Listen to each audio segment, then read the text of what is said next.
1 year ago, as the motorsports world ground to a halt, the world's best dirt racers ventured onto the iRacing service to feed their need for speed. We are back in 2021 for the iRacing IRX All-Star Invitational presented by Yokohama as the top rallycross drivers in the real and virtual worlds of motorsport head to the virtual dirt. But as we saw 12 months ago, once the lights go green and the cars start beating and banging, all friendships will be put to the side as drivers focus on getting to the checkered flag first. Hello and welcome to RaceSpot TV and iRacing Live for coverage of Round 1 in the 2021 IRX All-Star Invitational presented by Yokohama. My name is Arjuna Kankipati and alongside for today's action is Jonathan Simon with Tyler Maxson in the production booth controlling all of the action. Johnny, delighted to be at Brands Hatch to kick off this mini-series. Some of the best dirt racers in Full Metal Motorsport are just about to get onto the track, and once we see who comes out on top amongst them, they'll hand the track over to the best sim racers on the iRacing service, and we'll be racing at some of the newest additions to the IRX schedule as well, and tracks that we'll see return in the fall for the 2021 World Championship Series.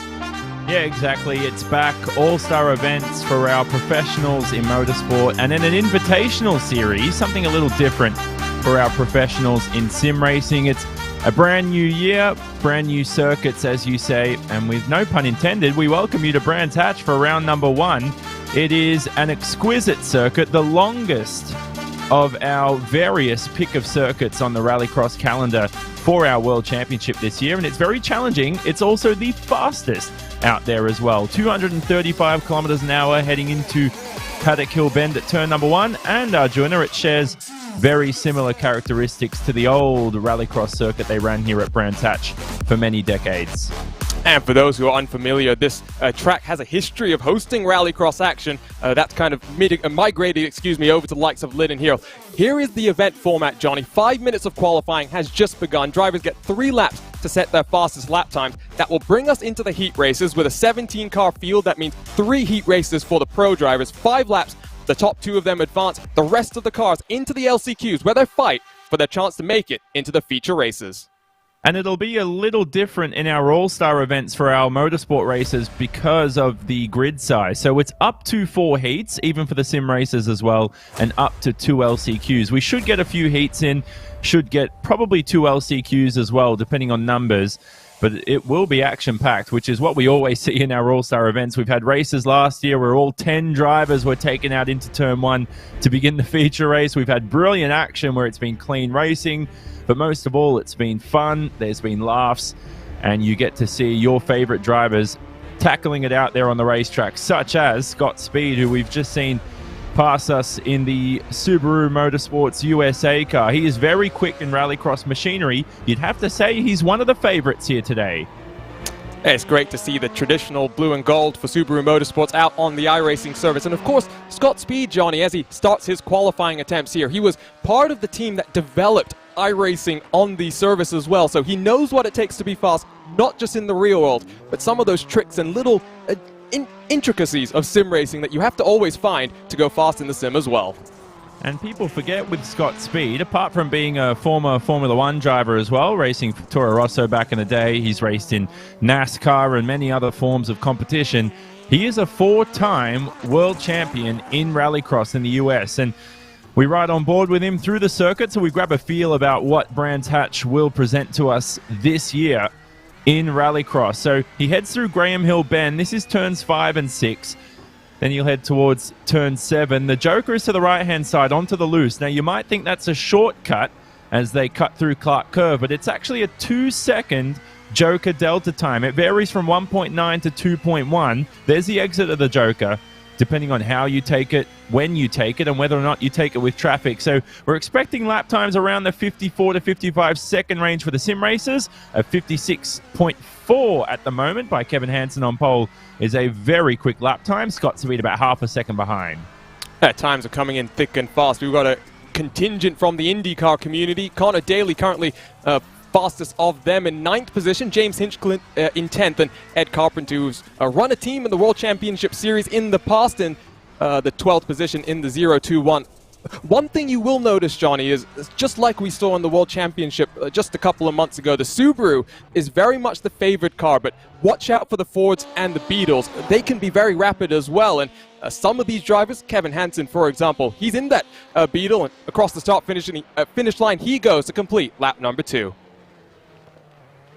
Been a lot of arguments about which car's quickest. I think all three are pretty much equal, and some drivers proved that wrong last year. A lot of the drivers in the Subaru were a little annoyed when your non-Subaru drivers were complaining about balance of power. It's always been a conversation through not just sim racing, fellas, but in motorsport too.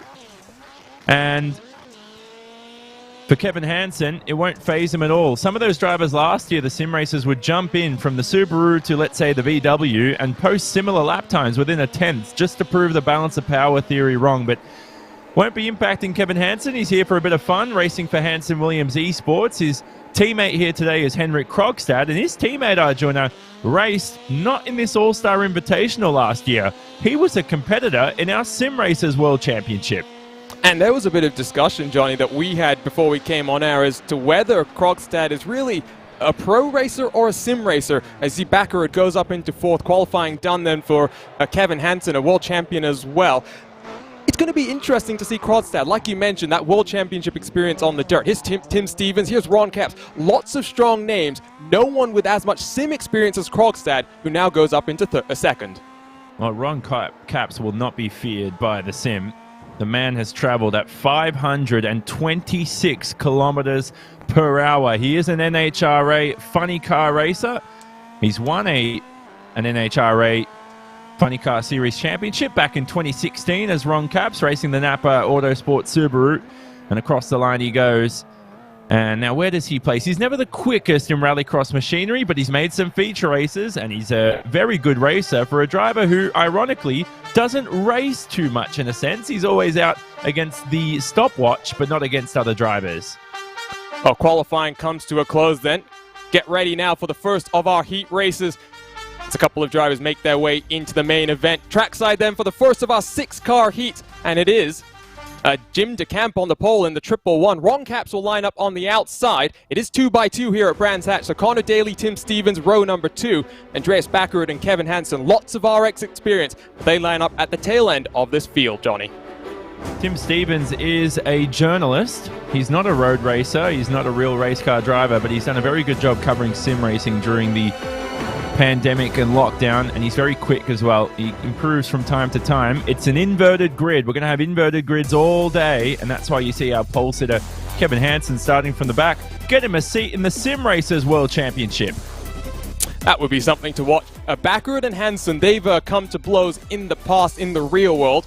It'll be very interesting to see on the run down into turn 1. It's a heavy braking zone here as well. The cars are ready.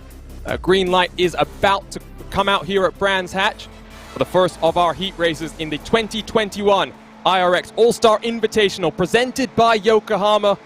The engines rev. Let's get underway. Very good start from the 2nd row of the grid, but the inside, Jim DeCamp, he gets swarmed as we fly our way down into the heavy braking zone. Capps is going to lead. Oh, but he gets it all sorts of wrong, Johnny, and this is the sort of chaos that we thought might happen.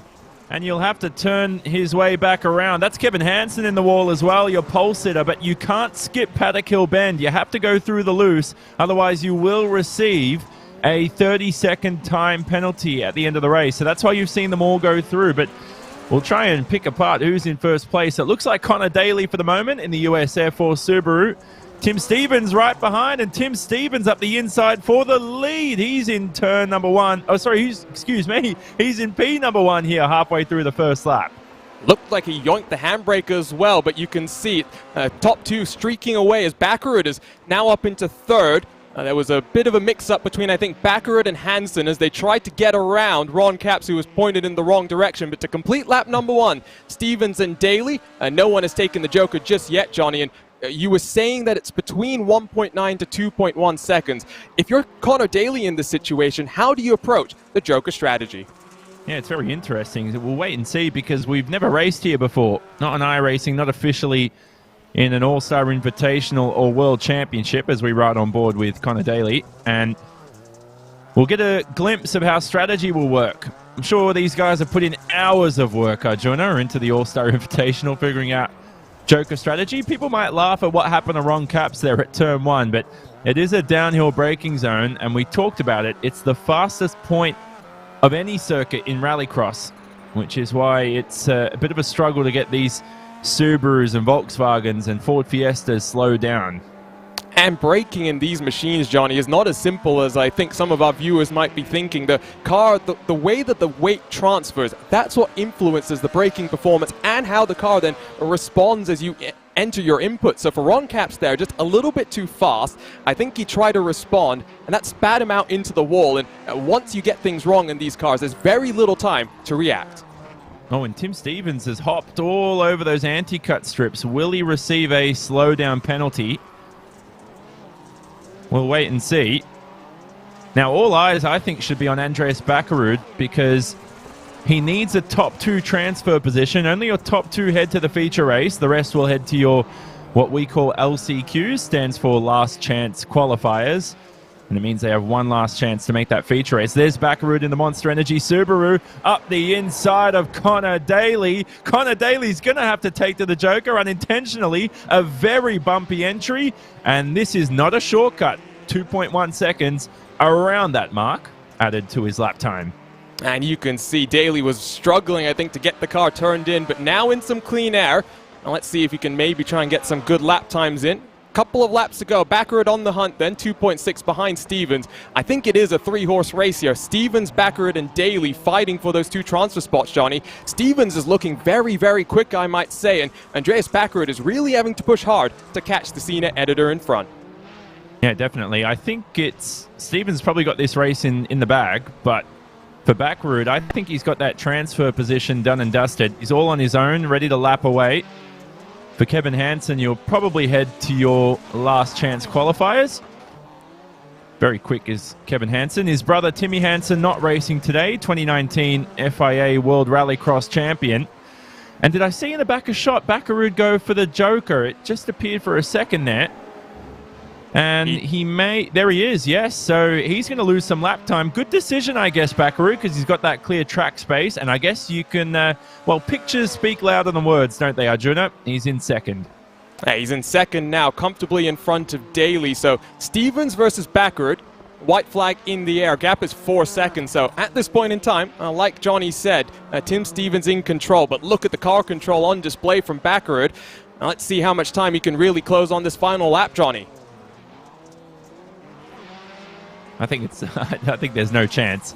The 29-year-old Norwegian, who has yet to win a world championship, but he's been oh so close. But Tim Stevens, who is a motorsport journalist, he's the editor at Roadshow, worked at CNET as well, and he's done a great job, like we've said, over the past couple of years as he takes his one required Joker lap. He's done a good job the past couple of years covering sim racing. And he's been improving bit by bit. Even did a training session with 2018 champion Mitchell de Jong. He'll win Heat 1. And the unfortunate thing for him, victory here doesn't give him a pole position in the feature race. Instead, drops him to the tail end of the field. Last. And he'll have so much work to do. You can see the final cars across the line. Hansen finishes in 4th. Lots of work to do. Quick look at our race results because, Johnny, we've got to quickly re-rack these cars for heat number 2. So Stevens and Bakkerud, those are the 2 cars that advance. And heat number 2 already getting set to grid. Yeah, it's a virtual shine, virtual WD-40 going on the cars, and we'll be ready to go for heat number 2. So results are, it was Stevens and Bakkerud who headed to the feature race. Everybody else to your Marwin Sports LCQ. But heat 2 grid will be going up. And Mario Bonfanni Jr., Arjuna, will be starting from first, along with Ed Carpenter, Mikey Lawrence, Mike McKinney, Scott Speed, and Henrik Krogstad. 2 very quick guys down the back of the pack. But Mario Bonfanni Jr. is a quadriplegic and is racing very impressively to design himself an ability to race in these rallycross machinery. Good on him for being out there. And if you go on YouTube, you can find some clips of Bonfanti in his rig. He's got motion as well. It is a very impressive setup. Just waiting for Krogstad to take to the grid, and we will get underway for our second of the heat races. The one thing that we should just let our viewers know in preparation for the upcoming World Championship season, track resets very much randomized, and the name of the game for the competitors. But heat number 2 about to get underway. It's Bonfante Jr. and Ed Carpenter on the front row, Mikey Lawrence and Mike McKinney second row, Scott Speed and Henrik Krogstad on the final row of this grid. Still waiting for, I think, 15 seconds here. Bonfante Jr., we saw the last time you and I were commentating, Johnny, he had a very, very big flip at the Atlanta Motor Speedway. Kind of got put into some Twitch compilations as well. He'll be hoping for some better luck and to not have the similar kind of incident down in towards turn 1 today. He's had a lot of flips. That Atlanta one was probably the best. He went over the anti-cut strip and flipped upside down. We had Bucky Lasek that race. Yes, the Bucky Lasek fly over someone and overtake him over the jump. That was during the feature race start. We had a whole lot more. That's what I like about these All-Star Invitationals. The guys laugh about it. They love it. Sometimes some drivers get a little bit too competitive. You might see them quit out of their little servers and rage quit just because they are super competitive. No matter how much of an All-Star Invitational it is, some of these guys want to win. They want the bragging rights, but we're ready to go for Heat 2. Green flag will wave sometime shortly. Cars are revving, 6 cars ready to go with 2 more spots left in the feature. Who will get the launch here down in towards turn 1? It's a rather long hold. As you see, 3, 2, 1, waiting for the cars to be given the green flag. And away they go. Good launch from Carpenter. Better launch from the RX Superstars on the final row. Krogstad into the grass. Here comes around the outside, though. Former World Championship competitor. 3 wide through turn 1. Always ends in disaster. Bonfante and Carpenter touching still. In through the chicane they go. Scott Speed just about able to hold on to it with contact with Carpenter. But look at the launch from Krogstad from 6th to 1st, Johnny, in just a couple of corners. Thank God these cars are four-wheel drive, because there'd be a lot of drivers pointing the wrong way if they were rear-wheel drive. Just hammer the throttle and save it. Brilliant shot over the jump there. So it's Krogstad who leads from last. How about that for a start? Bonfante Jr. up there in second. Still keeping it honest. Scott Speed, though, has somehow slotted himself into the second position. Your 2 drivers who started from the back row have less work to do now to head into those top 2 transfer positions. Ooh. And Bonfante threw the Joker hard into the outside wall. Might have some steering damage to contend with as well. He will slot out right in front of Mikey Lawrence and Mike McKinney. That second row now falls to 5th and 6th respectively. But down into turn 1, Krogstad versus Speed. Speed, I try and avoid making too many puns about his name, Johnny, but he's always shown consistency, I think. We saw it last year as well on the iRacing IndyCar Challenge, which he got to take part in a couple of races in. He knows what it takes in the sim, and now it's about being consistent, because Krogstad, he knows those same tricks as well. Henrik Krogstad, RX2 champion in 2020. There was only 1 round, and he drove one of the best rounds anyone's ever seen in RX2 history as well. Now, whether that was pandemic inflicted, we don't know, but he's a very quick racer. The Hanson brothers love him, and that's why he's racing with them. Still continuing on in 2021. He's a talent for the future, is Henrik Krogstad, and I think his talent translates to the sim, right? He's holding off Scott Speed here quite nicely after this start. And they'll head through the fastest point in Rallycross right here, 235 kilometers an hour into Paddock Hill Bend. What a unique part of the Rallycross circuit here. To have Paddock Hill Bend and Rallycross mixed together in the same word on iRacing is absolutely magnificent. And then on towards the Druids hairpin. 55 kilometers an hour, but believe it or not, you're into 5th gear at this corner. It's all about minimizing wheel spin down the hill into the jump. Interesting graphic on the back side of the jump, but left side of the screen, you can follow along with the Joker lap progress. So 4th, 5th, and 6th, they've all taken their Jokers. Ooh, Bonfante Jr. has had a bit of a spin, and Mike Lawrence has got caught up in it as well. See if we can potentially get the replay as Bonfante tries to get pointing in the right direction, waiting for Krogstad and Speed to come down for their Joker, but it is looking very comfortable, Johnny, for these 2 to advance into the feature. Yep, certainly. No one's going to touch these 2 guys, so I think that's a written-off car for Mario Bonfante Jr. I think he's been able to get that thing going again, so he should be able to continue away. Now, that's a big lock-up there for Henrik Krogstad, followed up by a lock-up from Scott Speed. There is Mario Bonfante Jr., so he's gone in a little bit too hot into Druids. Oh, and he's missed the apex to the inside of the corner, if that's a thing. And that's what's actually shoved him to the outside of the racetrack, where some drivers, the sim racers, you might see actually use the outside there. It's got a little bit more grip, and it's allowed for the moment. won't be impeded for track limits. But how about this from Scott Speed to be back in Rallycross, having fun yet again. Not all his mates are here today. We know Travis Pastrana joined us last year for a few races, and he had some fun. We never got to see Travis in many features. Hopefully we get him soon. If not for this All-Star Invitational, maybe for one later in the year. I think Travis is probably a bit busy with the Nitro Circus, which of course the Rallycross there is going to get underway in America. And talking of Scott Speed, I'm sure he'll be delighted to be thinking about the possibility of getting back behind the wheel of a real car as well. Of course, suffering a back injury at the Nitro Circus 2019 Games. Was the points leader in the America's Rallycross Championship going into that round, but he will take, I'm sure, the opportunity in 2021 to jump back behind the wheel. White flag in the air, Johnny. I don't think, even though Speed has managed to close here, Krogstad is really going to be feeling too much pressure. Scott Speed and his engineer, Graham Quinn, both qualified for the Sim Racers World Championship back in 2018, and they were both, if they tested and committed to the series, which they didn't have much time for, they were both top 10, top 20 potential talent. So good on them. They both take the Joker on this final trip by, which they have to, whether or not you want to take it. It's the long way round, even though it looks shorter. And Krogstad wins. He advances to the feature. He'll start at the back along with Scott Speed. So the Rallycross drivers, they started on the final row of this grid, but they made their way up on the launch. Very impressive from Krogstad into the grass around the outside. And he was leading come the end of just the first sector as well. Final cars across the line. Carpenter, Lawrence, McKinney, and Bonfante. They go into the last chance qualifiers, Johnny, as we get set for heat number 3. So one more heat to go. There are the results. And we talked about the top 2 all race. How about Ed Carpenter? Very quick and open wheel machinery. Loves doing Rallycross too, does Ed Carpenter. And Mikey Lawrence back again racing. He's done a few of these, has Mikey Lawrence, over the past year, I would say, as we've been doing these All-Star Invitationals. It's a 5-car grid for Heat 3. Blake Bilko Williams, the Australian, currently in California, but he is Australian. We'll start from first. Chris Atkinson also racing today. He's been very quick in rally machinery. Not really Rallycross. He's more of a rally driver, is Chris Atkinson in the World Rally Championship. Then you've got James Hinchcliffe, a man you would know very well, our junior. And Connor Martell, young man, very quick in Rallycross, has raced in open wheel machinery as well. And Tanner Witten down at the back of the pack will start from 5th.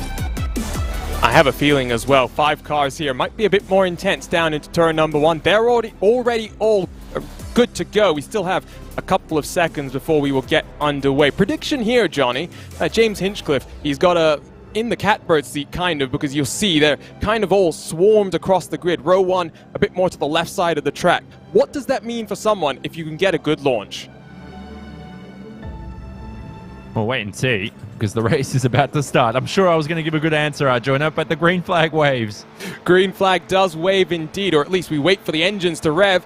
Cars are being held for a bit longer once more. Good launch from the outside. Atkinson's going to get contact. I think that was with Connor Martell, but he leads into 1. And they're all very tentative here. Slight bumping and banging, but for the first time, all cars pointed in the wrong direction. It's Hinchcliffe who's lost out, and contact with Blake Bilko Williams there. Bilko Williams, I think, Jonathan, the big loser. Definitely. Good character, though. Should fight his way back. So you can see in 3rd position is Tanner Witten in the Ford Fiesta. Doing a brilliant job, Tanner Witten, the 28-year-old. He has raced in Rallycross for many years as Tanner Witten. Raced in Red Bull GRC FIA World Rallycross Championship as well. He's up into 2nd now. How about that? But Chris Atkinson leads. He always somehow finds a way, Chris Atkinson, to make the feature races. Tanner Witten searching for an open track up ahead of him. Now, Chris Atkinson, I don't think he was forced off the racetrack. I think that was human error. I'm going to spool up my own look here and see if I can figure that one out. But Martell had run slightly wide with contact with Atkinson coming through the middle of the track. But it's Tanner Witten up 4 positions on the day. Lost to first once more, Johnny, in through turn 1. Look at the speed he carries as well. Hinchcliffe side by side with Atkinson. And so the disappointing start that the 29 car had is not causing him too much issues as he goes, missing the track completely there. Yeah, I saw Hinchcliffe skip the 2nd chicane, and now a battle for the lead continues. So this is by far been the most competitive heat, because Tanner Witten, we thought had 1st position, has got to deal with Connor Martell, who is no joke when he races in Rallycross. He was always up there with the pros. Here's a replay of what happened to Chris Atkinson. Was there contact? No, not even close. So that was an error by Chris Atkinson and well forced by Tanner Whitten. It's just that mental game, right, Johnny? He poked his nose not once but twice deep under the brakes. And Atkinson, who we've seen being quick on the iRacing service in the past, now finds himself in 4th and lots of work to do. I think he'll be having to fight through the LCQs as we come on to lap 3 out of 5 here. Whitten and Martel 3 seconds clear of James Hinchcliffe in 3rd. How about Hinch as well, racing with Andretti as we ride on board with Conor Martel. Now, James Hinchcliffe, you've been following IndyCar for many years, haven't you, Arjuna? Do you ever expect to see him in Rallycross, virtual or real? And not just virtual or real, it's the fact that he's got a very similar paint scheme to what he's running in this year in the Genesis Auto VW Beetle to date, usually Genesis Auto Dallara IR18. And he does, I think, enjoy these Rallycross events. It's just fun, right, Johnny? We were talking about the immense preparation that these drivers put in. It's just show up. We've seen some bumping and banging between the various drivers, different disciplines coming together as well as Atkinson takes the Joker on lap 3 here. It's something I think it's great to see, not just Hinch, but Connor Daly and Ed Carpenter as well getting involved in. Yeah, certainly. Only raced part-time last year did James Hinchcliffe in IndyCar from Oakville, Ontario, the 34-year-old. Always having fun, always been a great racer, won many races in IndyCar too, all the way back in 2013. Round number 1, wasn't it? Won the first race of the season, led the championship. Always had a promising career. So we've seen Atkinson take the Joker. We're still requiring 4 more. We are expecting, if you're the leader, there are only 3 tracks in Rallycross where the Joker is longer. It's not a shortcut. Brands Hatch is one. You've got the Circuit de Catalunya. You've got Hell Lunkenbahnen as well. Every other circuit is a shortcut. Or I should actually add to that. It's mostly the European circuits where that's what I was going to say. The long way around. And it's a shortcut for your North American venue. So that's why you've seen that. James Hinchcliffe takes to the Joker this time around. I think this race is done and dusted. I think Tanner Whitten and Martel are advancing to your feature race if they can keep it together on this final lap. Whitten has very much been in control as well. I will say, Johnny, you are starting to see as the track kind of starts to slick up, the lines kind of converging a bit more, especially through Druids, where you talked about the Sim Racers line that we may see slightly later on. Not really such a thing in this 3rd heat of the day. Not sure if that's just a driver adjustment or if that's just the track slicking up. But down into the Joker, Whitten and Martel should go. Might be an opportunity for the Subaru to slip down the inside. Whitten slightly wider. Can Martel set up the run? Bumping and banging their way through on those anti-cut curbs. Might give the opportunity for the 21, but Whitten just about holds on in the Fiesta. Victory in heat number 3. And he'll start 3rd from last in our feature race. Last chance qualifiers just about to come up, and Hinchcliffe, Atkinson, and Williams move into that. As much as Tanner Whitten tried to tank that win, he'll have to start behind Conor Martel because it's an inverted grid for the feature, don't forget. So pretty sure Conor Martel did the right thing there by not attempting a move if he had the opportunity to do so. By the way, in the background, James Hinchcliffe was just sent flying into the air about 500 meters. We just missed that off shot, and he comes home in 3rd. Luckily, it's a quick press of the escape button. He'll get to reset that Volkswagen Beetle and head out there for your LCQ coming up in a few moments' time. So the top 2 advance. 4 drivers will go through in your LCQs to the feature. We're going to take 4 more, and it's going to be one and only LCQ here with Mario Bonfanni Jr. starting on pole. Actually, looks like Blake Bilko Williams alongside Ron Capps on the front row. Mikey Lawrence and James Hinchcliffe row 2. Excuse me. Yes. And then Connor Daly rounds out the 5-car grid. So slightly smaller. How many cars advance, you wonder? Looks like It'll 2 be of these. 2. 2 in each LCQ, yep. Should be 2. That will make things very, very interesting then, because 3 of these cars will go home. 2 of them into the feature here from Brands Hatch, the first of our IRX All-Star Invitationals in 2021, as some of the best dirt track racers sling some virtual dirt on the iRacing.com service. Waiting for the green flag then here, as it will be Ron Capps and Blake Bilko Williams, who once more finds himself all the way on the inside of the pit wall. Lights illuminate, engines rev, car squat down, and Blake Bilko Williams disappears for a second, but Hinchcliffe does not get off the line at all, so I'm not sure if there's maybe some technical issues there, but side-by-side Caps makes contact. Oh, and it's a traffic jam at turn number 1. And who is it that scampers on through? Mikey Lawrence, Johnny, up into P1. Well, Merry Christmas, James Hinchcliffe, because he's back in this race after that behemoth of a start there. And so who's in first position? Mikey Lawrence from Blake Bilko Williams in the second position at the moment. So Connor Daly's right behind in third, Ron Capps in fourth. Believe it or not, all cars still running, including James Hinchcliffe. Now, the way that James Hinchcliffe's car was actually drifting off to the side, he may have had the handbrake engaged accidentally. I'm not quite sure what happened there. Potentially, hopefully we get a word from him later on, but it's only a top 2 that advance. Everybody else we're going to say goodbye to. Does anybody take to the Joker this time round? Yes, and it's Ron Capps. And very, very sideways there. That will slow him down even further.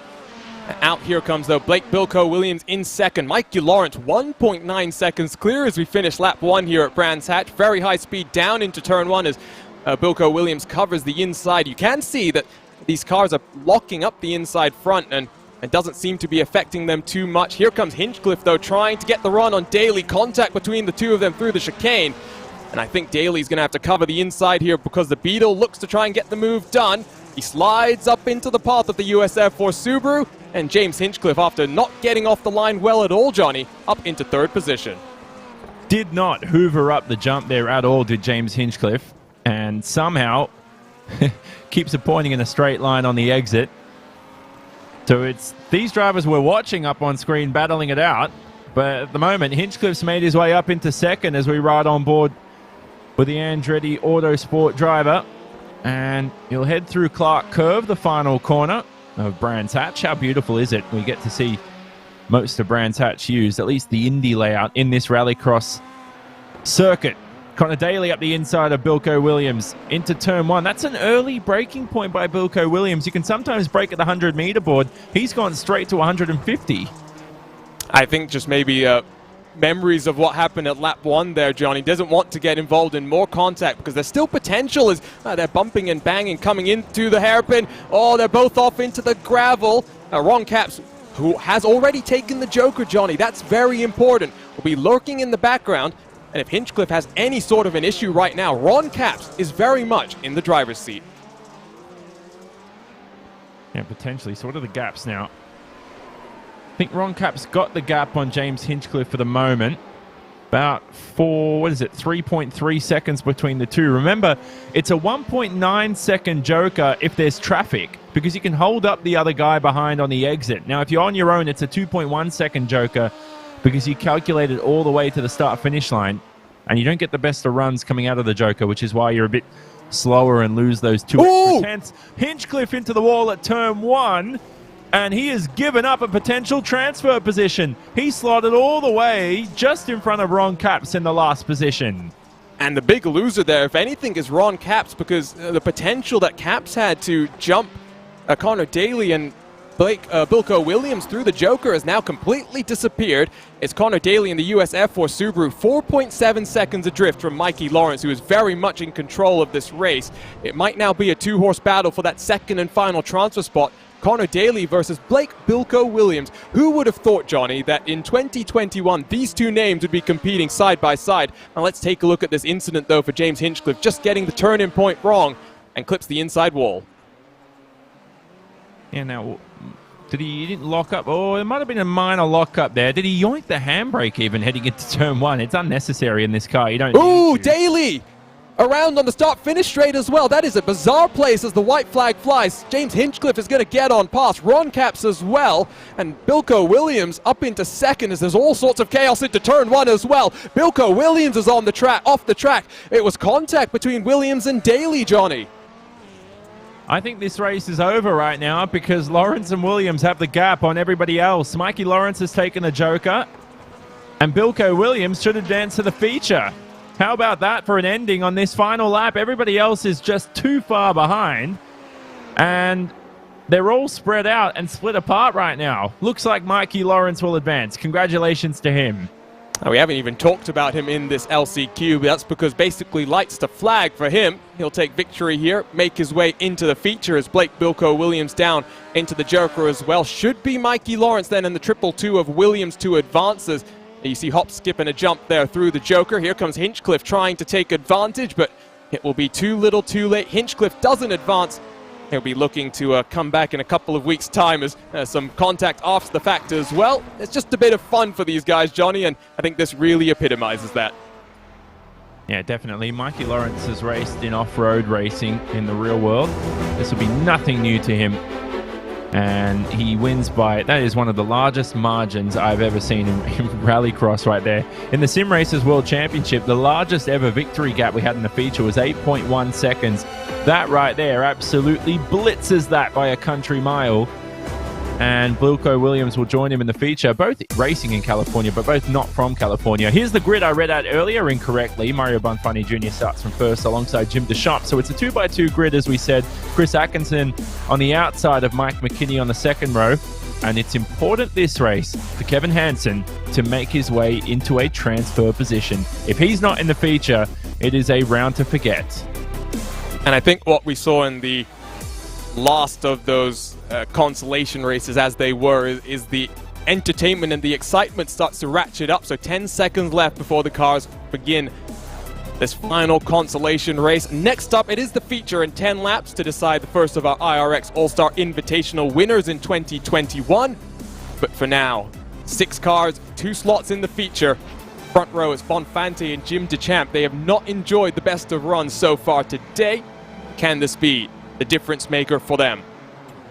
Away we go then. Good launch from row 2 of the grid. Row 3 gets blocked off. Nowhere for Kevin Hansen to make a look as they contact between all 3 of them. Oh, it's going to be a traffic jam once more, Johnny. Who's going to be able to scamper through? Because Chris Atkinson and Ed Carpenter further contact. And there goes Mike McKinney into the race lead. So importantly, 2 of your quickest drivers in this LCQ with Atkinson and Hansen in second and third. They've got to make a move on Mike McKinney shortly. McKinney on the radio. They've got an all-drivers radio there. They can all hear each other and trash talk and sledge if they want as well. Although they got to keep it friendly. And here we ride on board with Atkinson, who's made a mockery of the jump and now has been unable to rejoin the circuit at Graham Hill Bend. He's fallen all the way back to second last. And Kevin Hansen almost made his way into the wall all by himself. He's sitting in second, takes to the Joker now. A very interesting line there. Cuts onto the anti-cut curbs as well. Deschamps gets the regular line, all sorts of wrong. It's Mike McKinney in the race lead by 3 seconds from Kevin Hansen in second. Deschamps is all over the rear end right now of Kevin Hansen, who's getting loose into the wall. There must be some sort of technical failure as Hansen goes for a flip. Well, you say technical failure. That's very generous of you. I'm not sure if he's got a suspension or steering failure in the car, but he is certainly struggling in that Beetle. It doesn't look good for Kevin Hansen at the moment, watching off screen. He is struggling to get that Beetle around. I've never read in the rule book, as there's a very unique line there by the Nitro Circus Subaru of Jim Deschamps, but we don't have a rule for...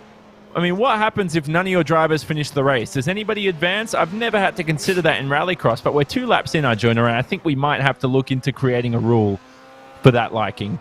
Well, we might have to also think about, you talked about the gap between first and second in the last race. It's already 9 between McKinney and Deschamps. Oh my goodness. This is Bonfanti and Atkinson third and fourth. We're definitely going to see some big gaps as Atkinson slips it down the inside of Bonfanti, who gets up into the grass there.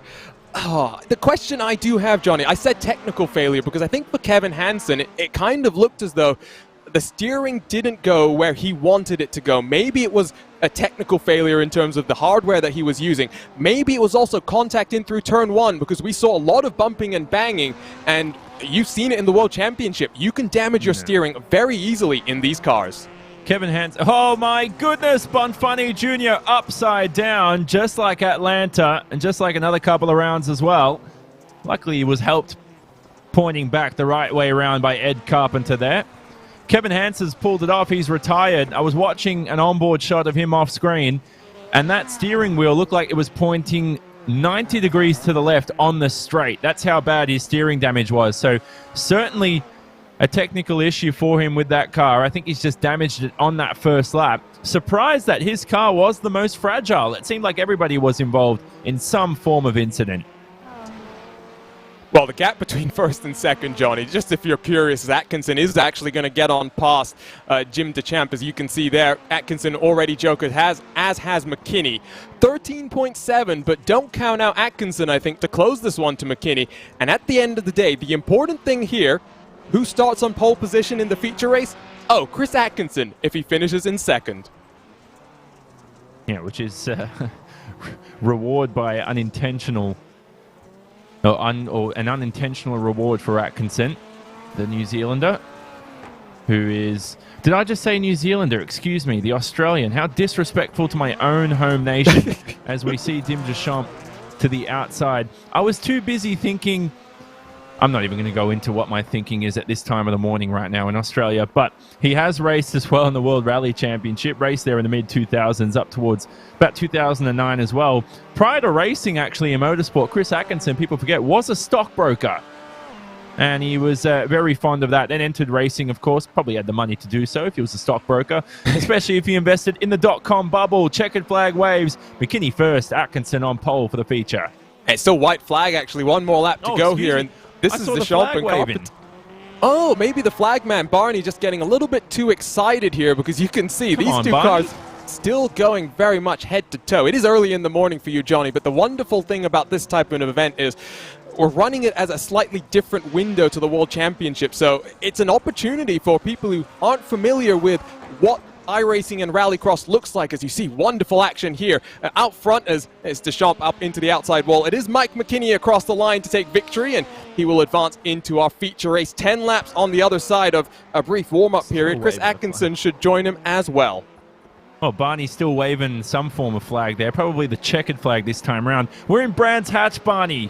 Get rid of the white flag. We don't need it. Everybody knows it's the final lap. If anything, I think the final lap of this race was lap 1. Everybody's car was banged up. And so there's Jim Deschamps. We say goodbye to him, along with Ed Carpenter, who finished 3rd and 4th. And along with Mario Bonfanti Jr., Kevin Hansen, a DNF for this LCQ. Did a good job, Mario Bonfanti Jr., as we know. He is a quadriplegic. Very difficult for him to race. And he will round up the field here. 16-second advantage from first to second. I don't take stats for the All-Star Invitational, Arjuna, all every now and then for gap from first to second, but it certainly blitzed the sim racers' biggest gap between first and second by double the amount. Well, and now we get that warm-up underway. A quick 5-minute break, but a quick look at these final results from that second of the consolation races. Mike McKinney, 16.5 seconds clear of Chris Atkinson in the 0.55. Ed Carpenter in 3rd, but that will be day done for the U.S. Air Force Subaru. Dim Deschamps in the 111, 4th, with Mario Bonfanti Jr. in 5th, and Kevin Hansen appears to have some steering damage, finishes in 6th, not where he would have wanted to end up. So we're going to take a quick break here on RaceSpot TV and iRacing Live. Don't go anywhere. On the other side of this is the feature race with some of the best in Rallycross in the real world.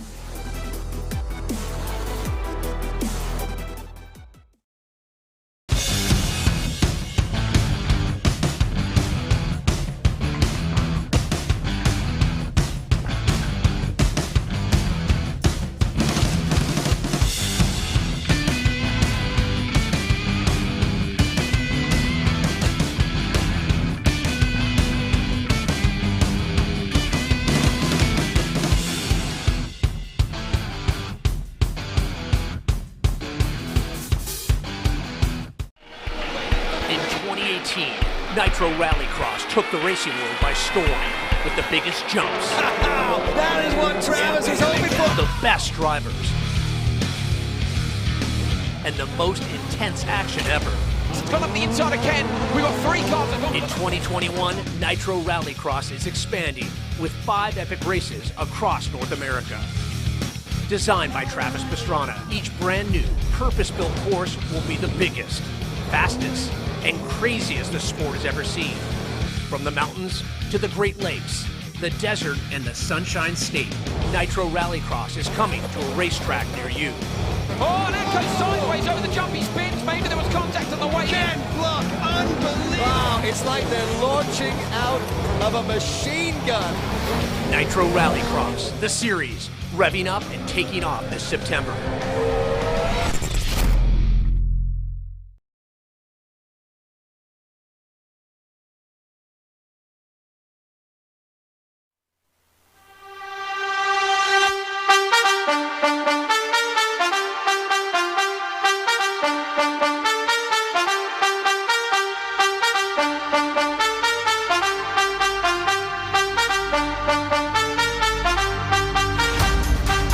Back live on RaceSpot TV and iRacing Live here with round one in the iRacing IRX All-Star Invitational presented by Yokohama. Now's the season to save. Take on the open road with a new set of high-performance Yokohama tires. Yokohama customers receive a rebate in the form of a Visa prepaid card or Visa virtual account with the purchase of 4 select Yokohama tires between April 1st to May 2nd. For more information, visit yokohamatire.com. My name is Arjuna Kankipati. Alongside for the action is Jonathan Simon with Tyler Maxon in the production booth controlling all of the action. And Johnny, it was a very interesting 5 races that we just saw. 3 heats and 2 consolations. And now the pro racers, they've got 10 laps to decide the first of our IRX All-Star Invitational winners in 2021. Well, big news we learned out of that LCQ, that last chance qualifier, is that we say goodbye to our pole position sitter, Kevin Hansen. He has not made it through to our final feature race, which houses our 10 quickest drivers out there in the field, and a bit of funny trash talk behind the scenes, or a bit of friendly talk between Andreas Bakkerud and Kevin Hansen. Andreas telling Kevin he needed to watch his race from Estering in 2016 to learn how to bring that car to the finish. For anybody that might be out of context, that was when Andreas Bakkerud brought a car that essentially had 3 wheels, in a sense, had broken steering, and still won the race. That was extraordinary from Andreas Bakkerud. Certainly his most famous moment of his rallycross career. And one of the greatest things about this All-Star Invitational is not just that camaraderie between drivers who I'm sure are very familiar with one another, in Kevin Hansen and Andreas Bakkerud, but the likes of Scott Speed and James Hinchcliffe all intermingling as well, Johnny, here today. Yeah, certainly. All the Americans, the Canadians, we've got Norwegians, Swedes out there as well, Australians, Brits, so many more racing.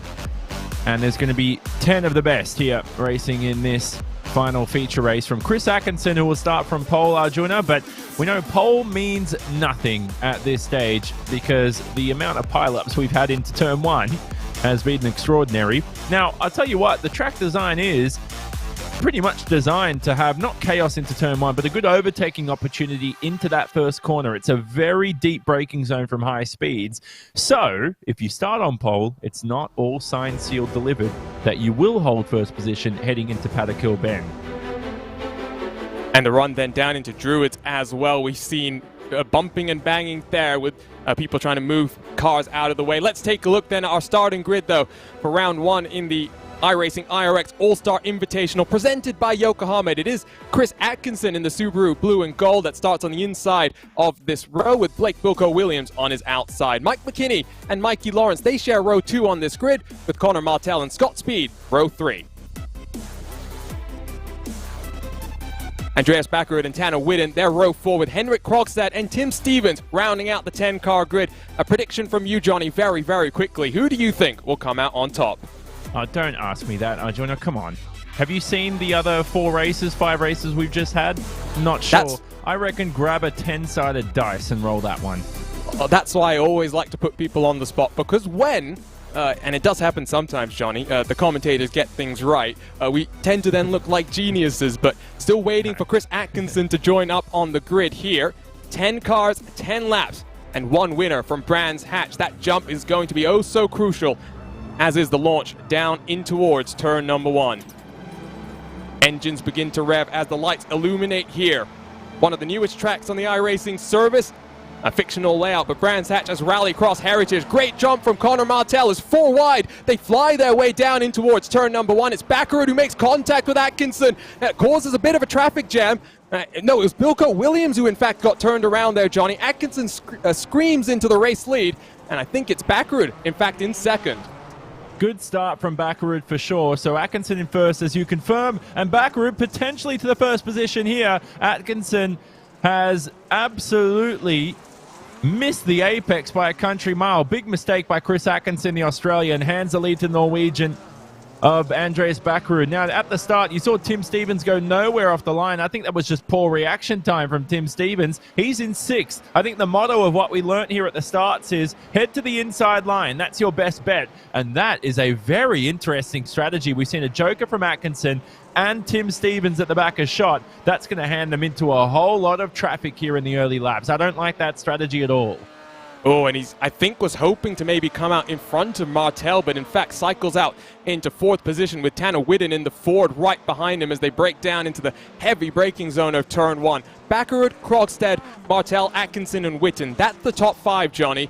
And now you have at the front of your field a couple of cars that, like you said, have really worked their way up on these launches, and it sets up, I think, an interesting thing for these sim races as Whitten barges Atkinson out of the way. It hurts the car that's taken jokers, but we do need to watch out on these launches now because clearly there are people that are finding lots of grip further back in the pack. Yeah, certainly. So we've got 3 different dark horses in your top 3 positions. Andreas Bakkerud, who almost won the All-Star Invitational last year at Sonoma, only raced in the final few rounds, but he certainly got the speed to win. Does the Norwegian. You've got Henrik Krogstad, who raced with the sim racers. That's how quick he is. He is certainly one of the best in the world in that respect, races for Hanson Williams Esports. And then you've got Connor Martel, who raced for Dreyer and Reinbold Racing, and the Hammer, as he's known, hammers it into the apex of turn number 1, and he has won races of the All-Star Invitational. So you've got 3 different drivers here who are all in realistic contention of taking feature race victory. And at least in the case of Krogstad and Martel, relatively young. Martel, 23 years of age, as is Krogstad. Bakkerud, slightly older, but still very young in his racing career. Gap between 1st and 2nd, as you see Bakkerud slip and slide his way down the hill, back onto the main circuit itself. 2.1 seconds, Johnny, and all of this fighting between Krogstad and Martel, it's not necessarily letting Bakkerud run away with this race, and that lets, I think, Chris Atkinson, who is struggling on the Joker now, the first car to have taken it. He's being pressured by Tim Stevens, and there's no real hope, I think, for Atkinson to really challenge a Bakkerud right now. No, certainly not.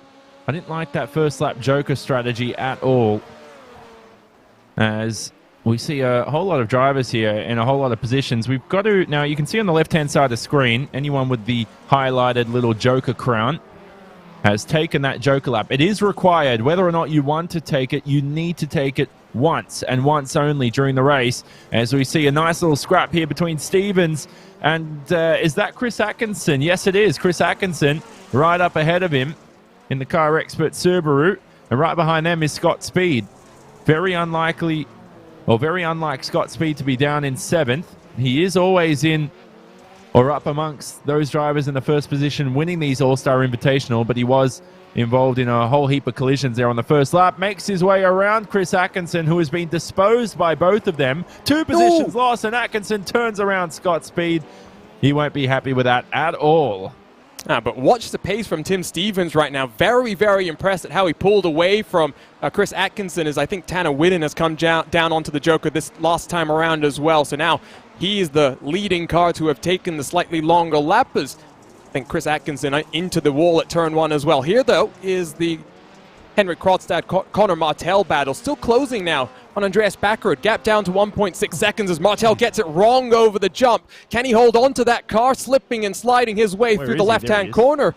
And just about holds on, Johnny. Yeah, I was waiting for him to appear in shot. That's what we needed there. It was like old-fashioned Formula One back in the 1960s. Just take the stopwatch, and if the guy doesn't appear the next time by, you know he's had an accident somewhere in the circuit. And unfortunately, one of these corners, the final corner, Clark Curve, that's how they actually found out that Jim Clark passed away over at Hockenheim in Formula 2. Very sad story for Jim Clark. He's one of the best drivers of all time in motor racing. Here's a replay of what happened to Martel. You saw butchered the jump on the entry. It's very difficult. Looks easy. Looks straight, doesn't it? But it's not as easy as you might think. Henrik Krogstad right now on a hunt towards a race victory. The gap 1.7 seconds. Both these drivers right now need to take the Joker lap. Tim both heading Stevens to victory. Yeah. Tim Stevens down the order into 8th. He's had it off at turn 1. Scott Speed has had his own issue. Retired in this race. He will finish in 10th position. Not where you expect a driver like Scott Speed to necessarily end up. Like Johnny says, though, focusing on the battle out front, as we will get a replay of what happened to Stevens down into the heavy braking zone at turn 1. And you can see just gets it slightly wrong. You see the puff of smoke in front of him. Turns in too early. And just like we saw for James Hinchcliffe slightly earlier on, Stevens has to do a bit of a 360. Back to live coverage, though. Krogstad, 2.7 seconds, 3 seconds, because he's come down the Joker this time around, Johnny. Yeah, I don't think you need the handbrake through turn 1. You can see Krogstad there driving it perfectly without the handbrake. So by yoinking that handbrake, as fun as it is, it's unnecessary. So Krogstad's taken the Joker that time by. So it's lit up on the left-hand side of the screen. So he has officially taken the Joker, and that means Bakkerud needs to monitor the gaps. 3.1 seconds the gap between the two Norwegians. We will most likely see a driver from Norway win this race. But if the gap's 1.9 to 2.1 seconds, it will be a drag race to the finish line. This is what this circuit invites. This is how it was designed. I'm looking forward to this finish. And it's Bakkerud who will be in the prime position to block off the momentum for Krogstad if it's close enough. But, of course, just superior speed on the side of the 77. It will be 3 laps to go this time around. It's Andreas Bakkerud leads from Henrik Krogstad, Conor Martel in 3rd, Tanner Witt in 4th, as we're watching Chris Atkinson off into the grass very briefly. Mikey Lawrence, who took victory in the second of our consolation races, up into 6th.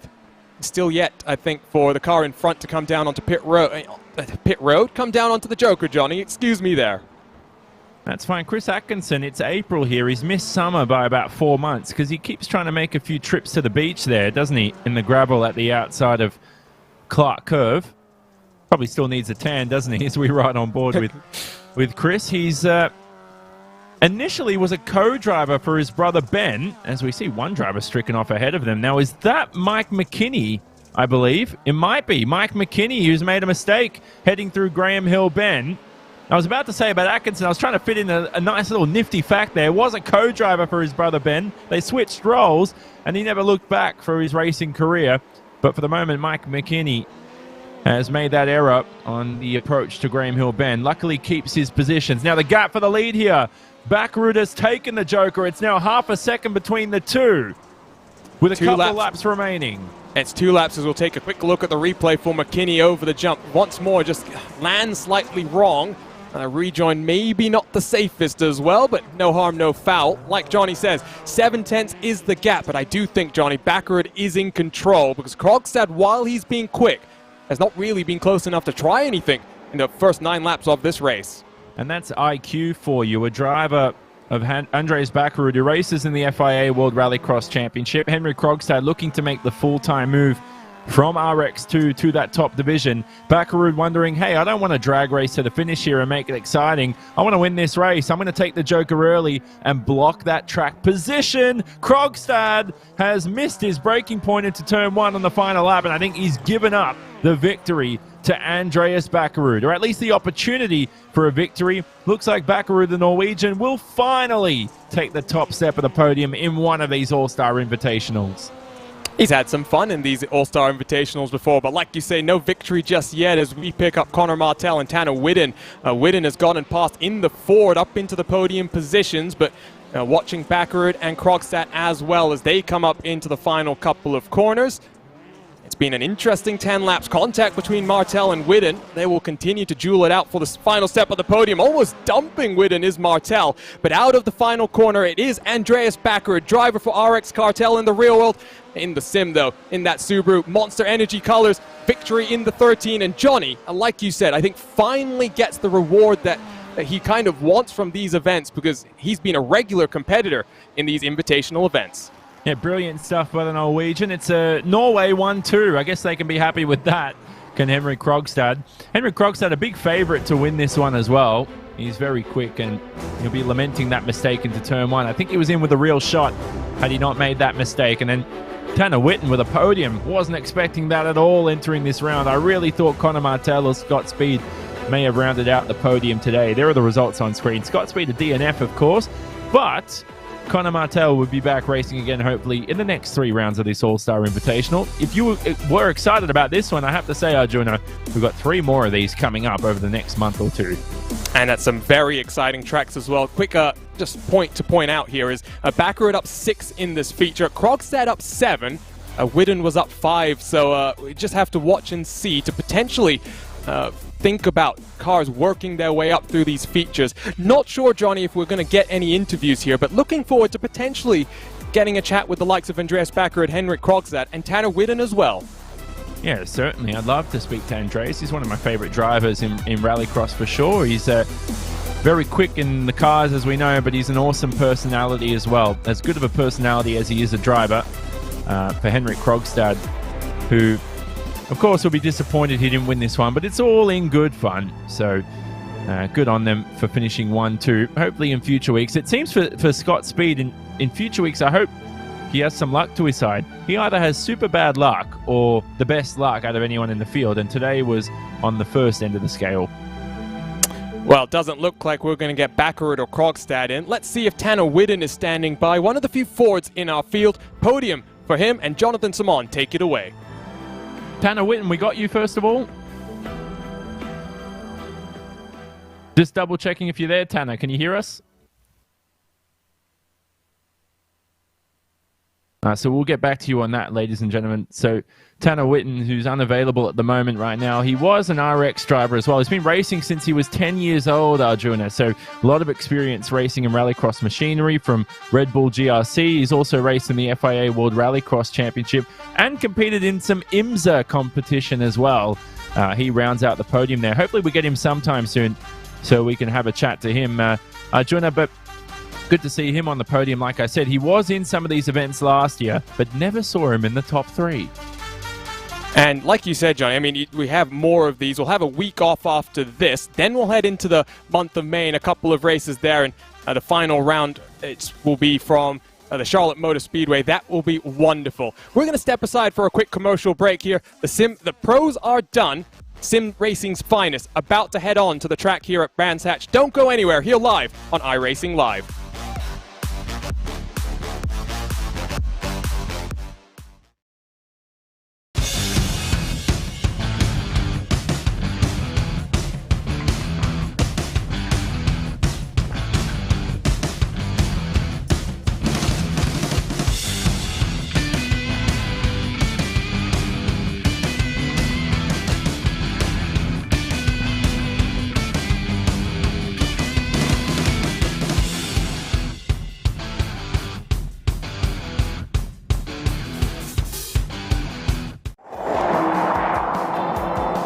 Today's new cars have upwards of 100 computers in them, and a dashboard rivaled only by a commercial airliner. But wouldn't it be nice to really know what all that does for you? At Roadshow, we demystify the world of modern transportation with reviews of your next car, the latest news on what's changing the industry, and videos covering every screen and every new feature you'll encounter in the driver's seat. Get informed, get smart, and get going with Roadshow.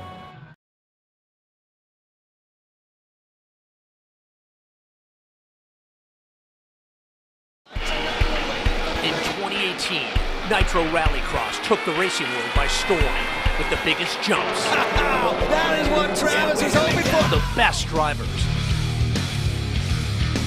And the most intense action ever. It's gone up the inside of Ken. We've got 3 cars. In 2021, Nitro Rallycross is expanding with 5 epic races across North America. Designed by Travis Pastrana, each brand new, purpose-built course will be the biggest, fastest, and craziest the sport has ever seen. From the mountains to the Great Lakes, the desert, and the Sunshine State, Nitro Rallycross is coming to a racetrack near you. Oh, and that goes sideways over the jump. He spins. Maybe there was contact on the way. Ken Block, unbelievable. Wow, it's like they're launching out of a machine gun. Nitro Rallycross, the series, revving up and taking off this September.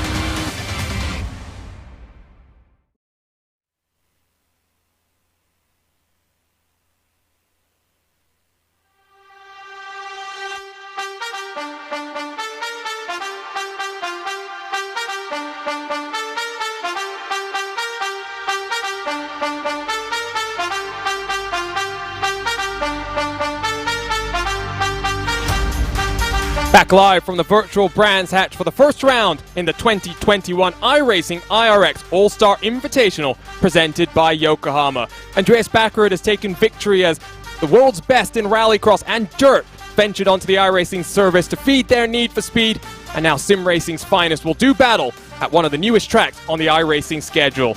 Yokohama is the proud partner of the IRX All-Star Invitational, and now's the time to save. Take on the open road with a new set of high-performance Yokohama tires. Yokohama customers receive a rebate in the form of a Visa prepaid card or a Visa virtual account with a purchase of 4 select Yokohama tires between April 1st to May 2nd, 2021. For more information, visit yokohamatire.com. My name is Arjuna Kankipati. Alongside is Jonathan Simon with Tyler Maxon down in the production booth controlling all of the action. And Johnny, qualifying underway for sim racing's finest right now, and very interested in what we'll see here today. We've got upwards of 25 different cars, some prior World Championship competitors, including our world champion Johan Harth, and then some new names and some new faces looking to make their mark on the IRX community.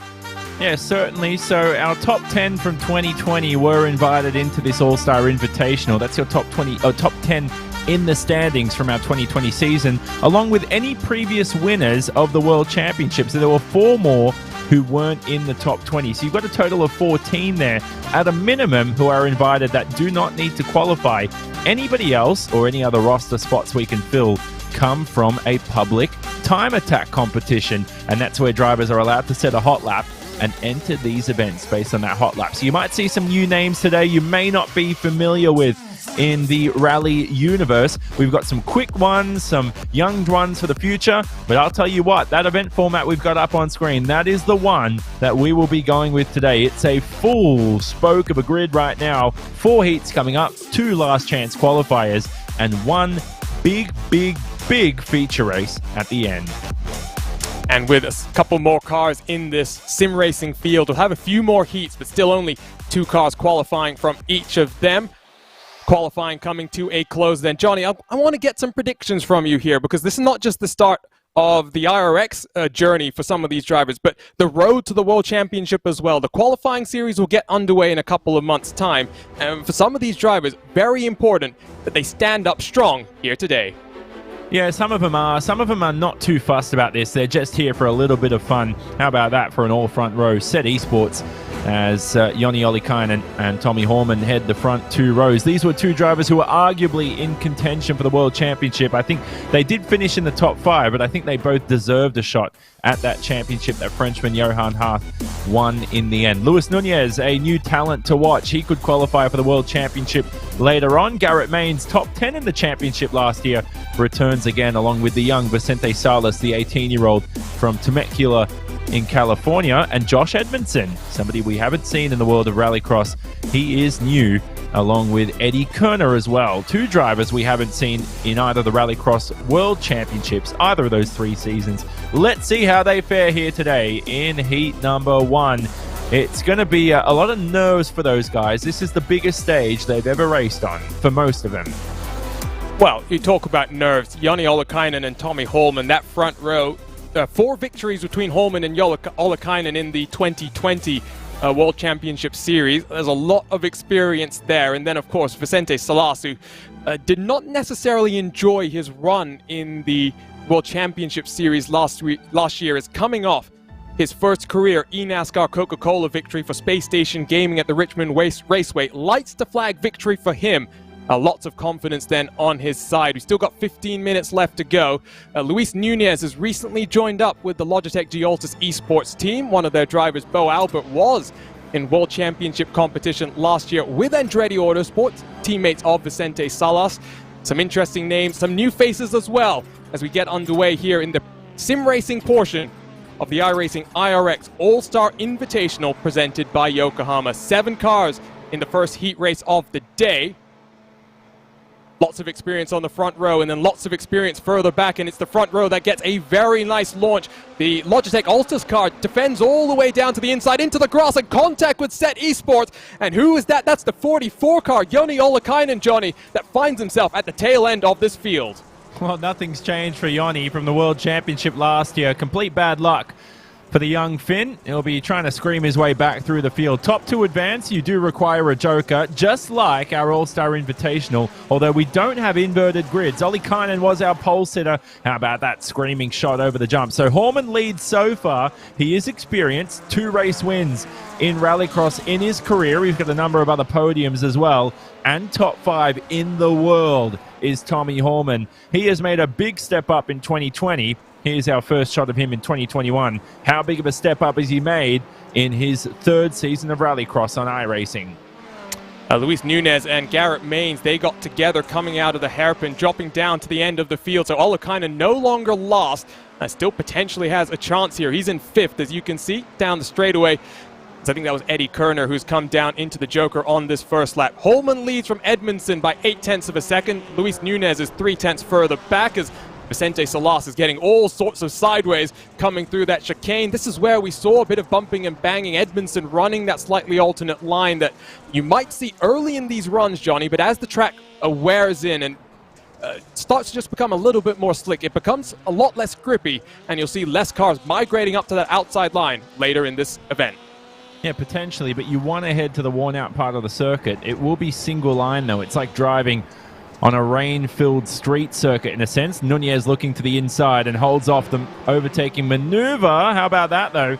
As he makes the move on Josh Edmondson for the 2nd position, your transfer spot. Now, Horman has pretty much almost covered the Joker gap already. He's about a couple of tenths off from covering that for the moment. Should be more accurate compared to our all-star drivers we had earlier on, because the sim racers are just so perfect. They do this for a living. Some of these drivers get paid $10,000 for your champion that Johan Hart, the Frenchman, won in last year's World Championship.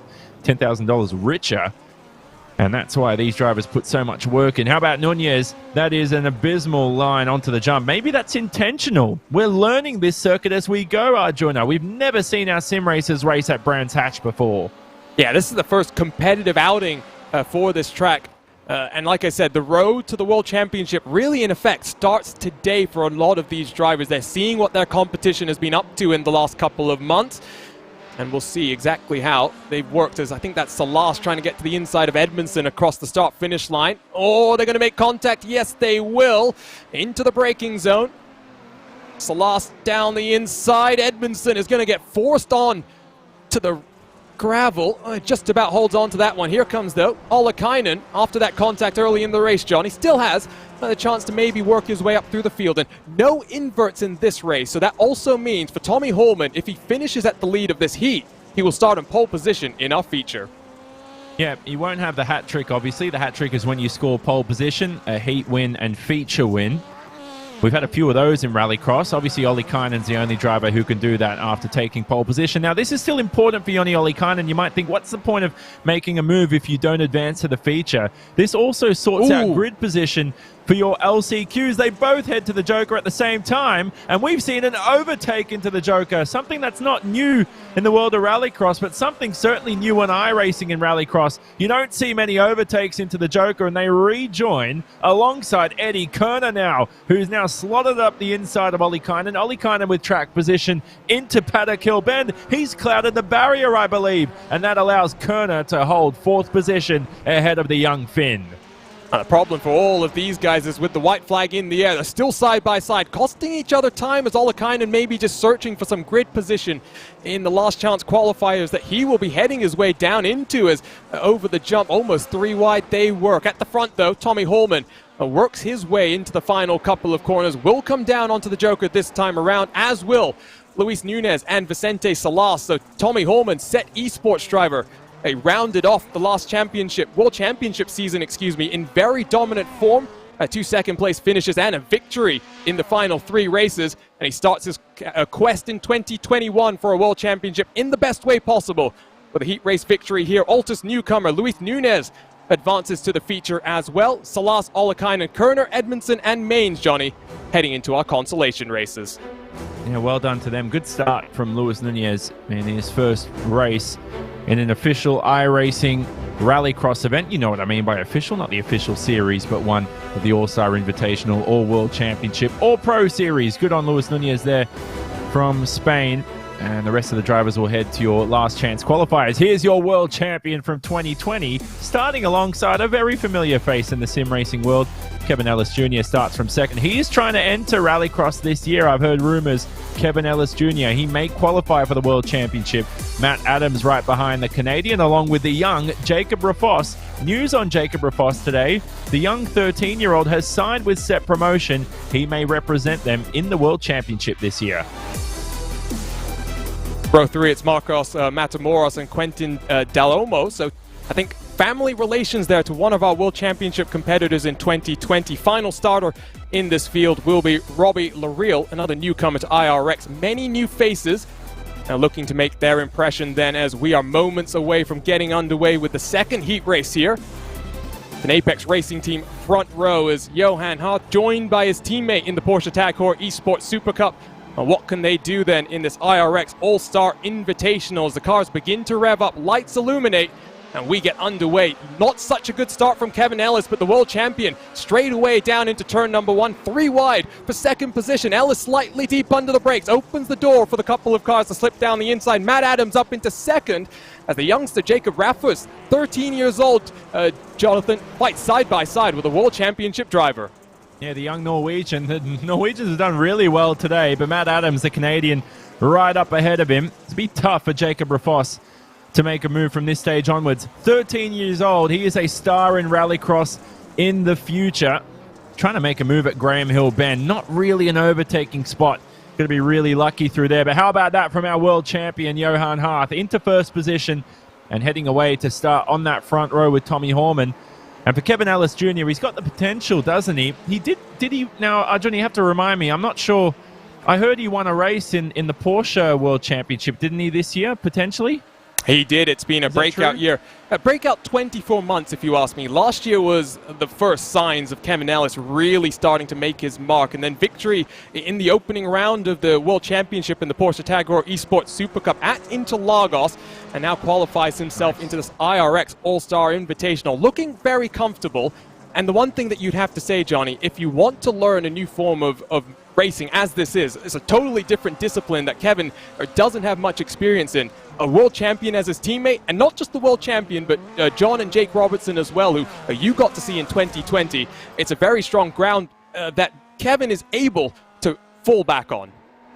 Yeah, certainly. Set Promotion can fall back on this guy for the future. Sign him up for a 15-year baseball deal like they do or something, because Jacob Rafos is a star for the future. Still not there in terms of pace, but I certainly think this year will be the first he can qualify for the World Championship. On potential, we've seen an accident down the back of the pack. Oh, no! It was Matt Adams, and a huge collision. Matt Adams has collected both Quinton Dalomo and Robbie Lareal. They're going to be out of the race. I think both cars are total. I think Robbie Lareal for sure has popped the engine there.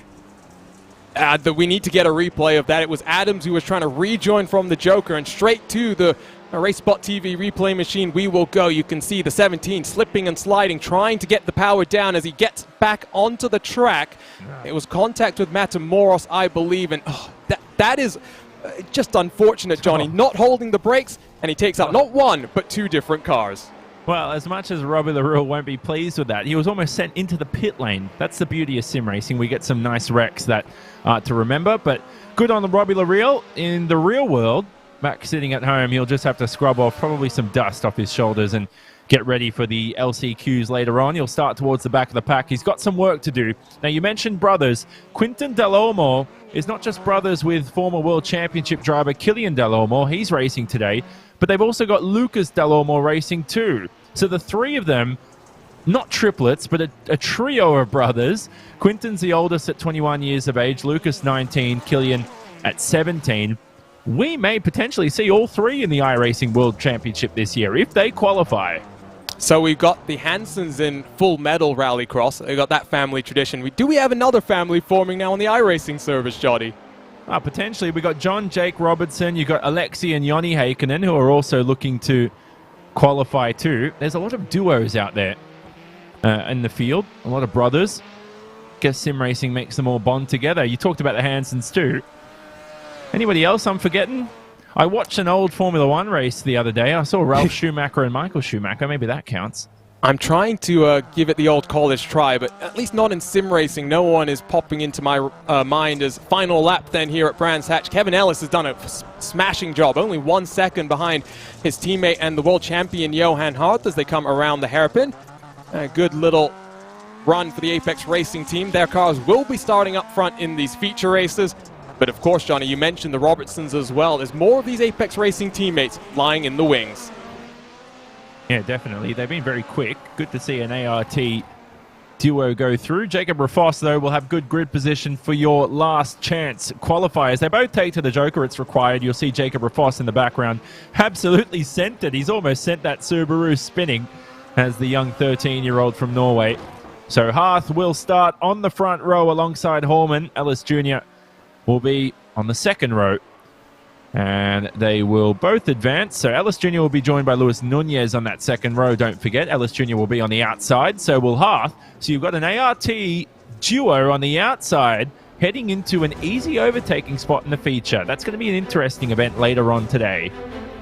Here are the race results. Hearth and Ellis Jr., the Apex Racing teammates, advance everyone else into our next of the last chance qualifier. Still waiting, I think, for a final car to come across the line, but let's get you the grid then for the third of our heats. And we were talking about the Robertson brothers. They are in this third one. John Robertson, a second place in the championship, losing out to his Team Yokohama teammate in the final race inside of the grid here with Killian Del Olmo on his outside. Jake Robertson and Jarrett Lee Bear, row number 2 there with Luke Krause, who made a number of appearances last year in the World Championship, alongside a very strong name, Joni Heikkinen, who's recently signed up with Williams Esports. Bobby Zelensky rounds out the 7-car field, and one Johnny that I think has a lot of World Championship experience.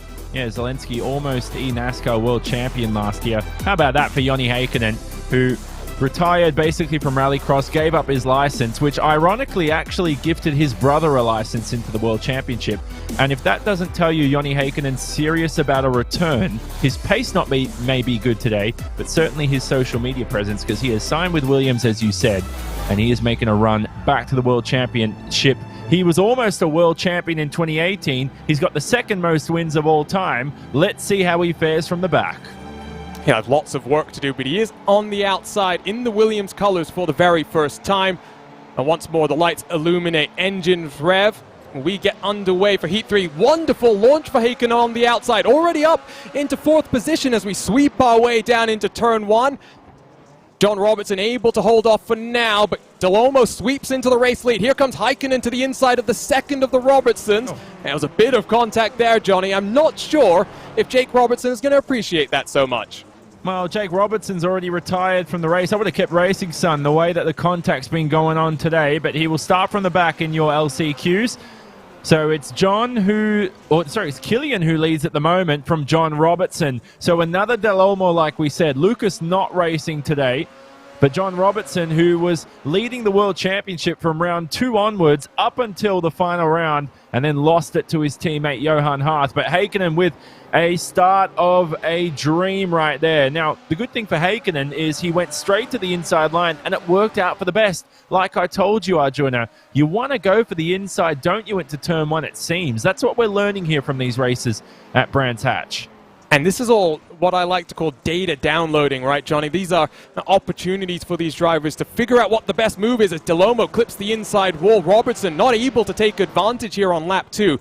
But as you head into the feature, setting your launch RPM, figuring out how you want to release all your inputs and launch yourself off the line. It's an opportunity to get things wrong. And if you're Heikkinen, an opportunity to find out the best way to launch yourself off the grid.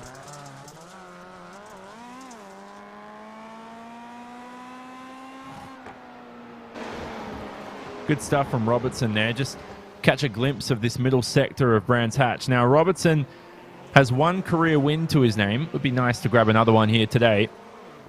Now, they haven't put much practice in, you can tell, because normally the field's very jumbled up, isn't it, today? It's a little random because some drivers have come in here with literally, I would say, no more than 10 minutes of worth of practice. Others have come in with a bit more, knowing that they have something to prove. And as we see with Joni Heikkinen, it's going to take him some time, Arjuna, to get back up to his World Championship pace. He was so close towards the World Championship in 2018. It came down to the final round between he and Mitchell de Jong. And then he raced in 2019, wasn't as good as he was, and then just needed a break from Rallycross, get himself sorted mentally. It's good to see him back. He is one of the most underrated iRacers out there, for sure. He's quick in any car you put him.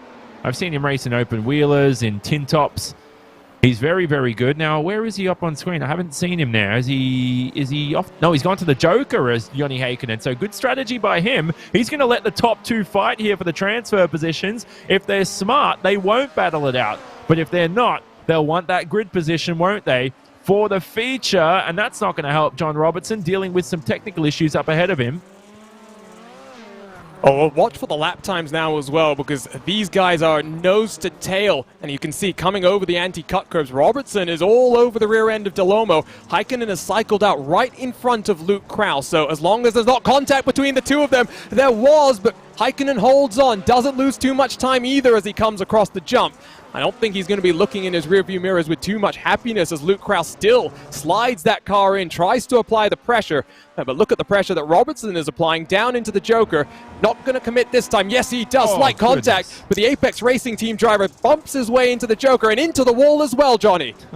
Well, I'm not sure if that was deliberate or he's missed his braking point. But look at the exit right now. Now, what's the gap between the two? If it's not 2.1 seconds, Delomo's got this. So across the line, we'll get an update on that. It's 1.6. I think whacking the walls helped John Robertson there. And Heikkinen, with all of the battling with Kraus and the minor contact, is not even in a position to take advantage of anything that would happen on the potential Joker merge here. So final lap, and it's Heikkinen versus Kraus, both of whom, of course, have already taken to the Joker. Waiting then for Killian Delomo in the Set Esports. Number 18 machine sliding his way through the left-hand hairpin. Robertson 1.8 seconds behind here as Bobby Zalenski has unfortunately had his own issue and will finish at the tail end of this field. Lots of work to do. Important Joker entry though for Delomo. Look at the launch, Johnny. Very impressive in terms of speed, but watch the line that Robertson's taking, trying to get the power down. It's not going to be close enough, I think. I think he's got it. He's going to have the speed, and smart move by John Robertson to the inside. I told you don't get the best run coming out of the exit, and that is going to hand the win to John Robertson. Somehow smacking the wall at the Joker helped him gain a couple of tenths there. So John Robertson, you're almost world champion in 2020. We'll head home in the first position. Wasn't happy with that, John Robertson, when he lost the world championship. Rightly so. I don't think anybody would be happy with that. That sounds like a silly comment to make. But Killian Delomo comes home in second. He won't be happy with that either, coming home in second there towards the end of the race. I think he tried to block Robertson, but probably wasn't expecting Robertson to dive to the inside. And then Heikkinen with a good return to Rallycross. And I tell you what, Arjuna, about Bobby Zalenski, I won't be surprised if this is the first time he's driven a Rallycross car since the final round last year. I would not be either. By the way, I think Delomo could have been more aggressive on that block, so maybe that's what we'll see at the feature. Quick look, though, at the third of our heats here. It's Connor Parisi on the inside with Luke Fournier, a newcomer to IRX on his outside. It will be Jano Leskinen on the inside of row 2 with Sindre Silva representing Fox Gaming on the outside of row 2. Garrett Lowe in the Subaru now in 5th position. Josh Fox in 6th as we get set, Johnny, for our third of these heat races. Yeah, the fourth and final heat, actually. Sorry, Arjuna, just to correct you there. So I'm actually surprised Garrett Lowe to come back to Rallycross. Now I'm going to give it to him on this one. I'm going to let him have it. Thought he was never going to race Rallycross again. Garrett, welcome back. Former race winner, qualifies for this along with Josh Fox. So they start from the back. Parisi from the front, though. Unlikely to see him at the front. Hopefully he makes the most of it. We go green. Now, was it a false start from Connor Parisi? I saw him moving before the rest of the field. It was very, very marginal, but he leads them down in through turn 1. Fournier side by side with Sindre Silva, who's up into second. He gets turned, though, by Fournier. Here comes the Williams car of Josh Fox trying to get to the inside as we head into the hairpin here. There's going to be more contact as who's that slinging their car down the inside? Josh Fox and Jano Leskinen up into 3rd and 4th then, Johnny. Yeah, certainly. There's a lot of argy-bargy down the back of the pack. I love it. Garrett Lowe, welcome back to Rallycross after your, what I thought was a 2-month retirement. So there's Garrett Lowe, just ahead of Sindre Silva, the Norwegian. Sindre Silva's improving day by day. Very high IQ Rallycross driver. Garrett Lowe to the Joker. Nice strategy. Just get rid of the traffic here on the opening laps. So Josh Fox to the outside. He's also a race winner in Rallycross. Won at Lucas Oil back in 2018. He's one of the most underrated in the field. So it's Parisi who leads. Now, has he false started the event? The ironic thing is, with no pit... Well, I say ironic, poor use of words there, but the weird thing is that we can't actually find out until he takes the checkered flag. So if he wins this race, Arjuna, we'll have to wait a few seconds for that penalty to update, because he'll know locally, but we don't have live race control from his cockpit. Well, there's a commotion and just a little conversation between some of the competitors not competing in this fourth and final heat race right now. George Simmons, who is the spotter for the Apex Racing team, just making a little bit of a joke about how if that's not a jump start, he'll go off and buy some food for the rest of the day. Lap 2, though, still waiting for a number of cars to come down onto the Joker. It is getting a bit closer between Leskinen and Fournier, but they are 0.8 of a second behind the race leader as we complete lap 2 in the final of our heat races. And now, Johnny, we start to think about the last chance qualifiers that we've got in front of us. They've been getting increasingly physical in the third and fourth heats. And as we head into those last chance races for these drivers, I expect the intensity to really ratchet up. Who said that food thing earlier, you said? George Simmons. Oh, from Apex. Well, yes. he'll be having a hungry night then, because it was definitely a false start. Sorry, George, but he'll be on a hunger strike, I guess, for the rest of the evening as Connor Parisi leads this race. But yes, you talk about the LCQs. It's not day over for the rest of these guys who don't qualify. You can identify that by your top 2 who advance through to the feature. Anybody below that green line in our standings will go to your LCQs, last chance qualifiers, or consolation races as we know them. Luke Fournier, welcome to Rallycross. He could advance, but he's got Jarno Leskinen right behind, ready to pounce on that transfer spot. Fox has, by the way, slipped off the back. 1.7 seconds adrift right now as down the hill they plunge through turn 1. Quick sweeping left-right chicane here as you get the great look from the rearward shot from Fournier as Leskinen tries to just sling it down the inside of the hairpin, but nothing doing just for now. Well, so far, I like these 2 drivers, because what we need in Rallycross right now is drivers who have racecraft. And I saw brilliant defensive driving there from Fournier, and Leskinen, who had a peak but knew when to back out of the move heading into Druid's hairpin. And it's something you can't really teach. The best racer, in my opinion, when it comes to racecraft in Rallycross, that's a bit of a tongue twister, is Mitchell de Jong. You watch him on board in some battles. He's just so patient. He knows when to battle, when not to. It's not perfect, but he's certainly the best out there. He's not racing today as Mitchell de Jong, but hopefully in future All-Star Invitationals. So heading into turn 1 now, final lap, we're going to see 4 jokers from your top 4, but from the top 3, realistically, they can win this event. Now, you can overtake into that joker, but Leskinen with a whack into the wall, has he damaged the steering and damaged his opportunity to head to the feature race? Well, I am getting some words from some of my teammates telling me that Connor Parisi has some of the quickest reactions that he's seen on the iRacing service. So question remains, is it going to be a jump start for the race leader, the 11 car, working his way down into the Joker now with Fournier and Leskinen in hot pursuit? They launch themselves in. Doesn't look like there will be a change of positions just for now. And so let's see, will it be Parisi? Will it be Leskinen that advances to our feature race? 10 laps waiting for the race winner. Checkered flag flies. Lots of intrigue. Parisi hasn't fallen down the timing sheet just yet, Johnny. Indicates to me that was a clean start. And my, oh my, what a start it was. Are we sure we don't want to wait a little bit, or is it confirmed? Is it confirmed Parisi's through, you reckon? Oh, we got to get the results up on screen. No, it's not. There you go. Oh. It's almost like you know this a bit better than I do, Johnny. Well, so does that mean that does George Simmons get a sandwich now, or what? If that's not a jump start, he'll order a sandwich. Oh, so it is a jump start. Okay. So he doesn't have to order a sandwich, but I think he's, right, like he said, he's going to go hungry now. So hunger strike right now for George Simmons. Yeah.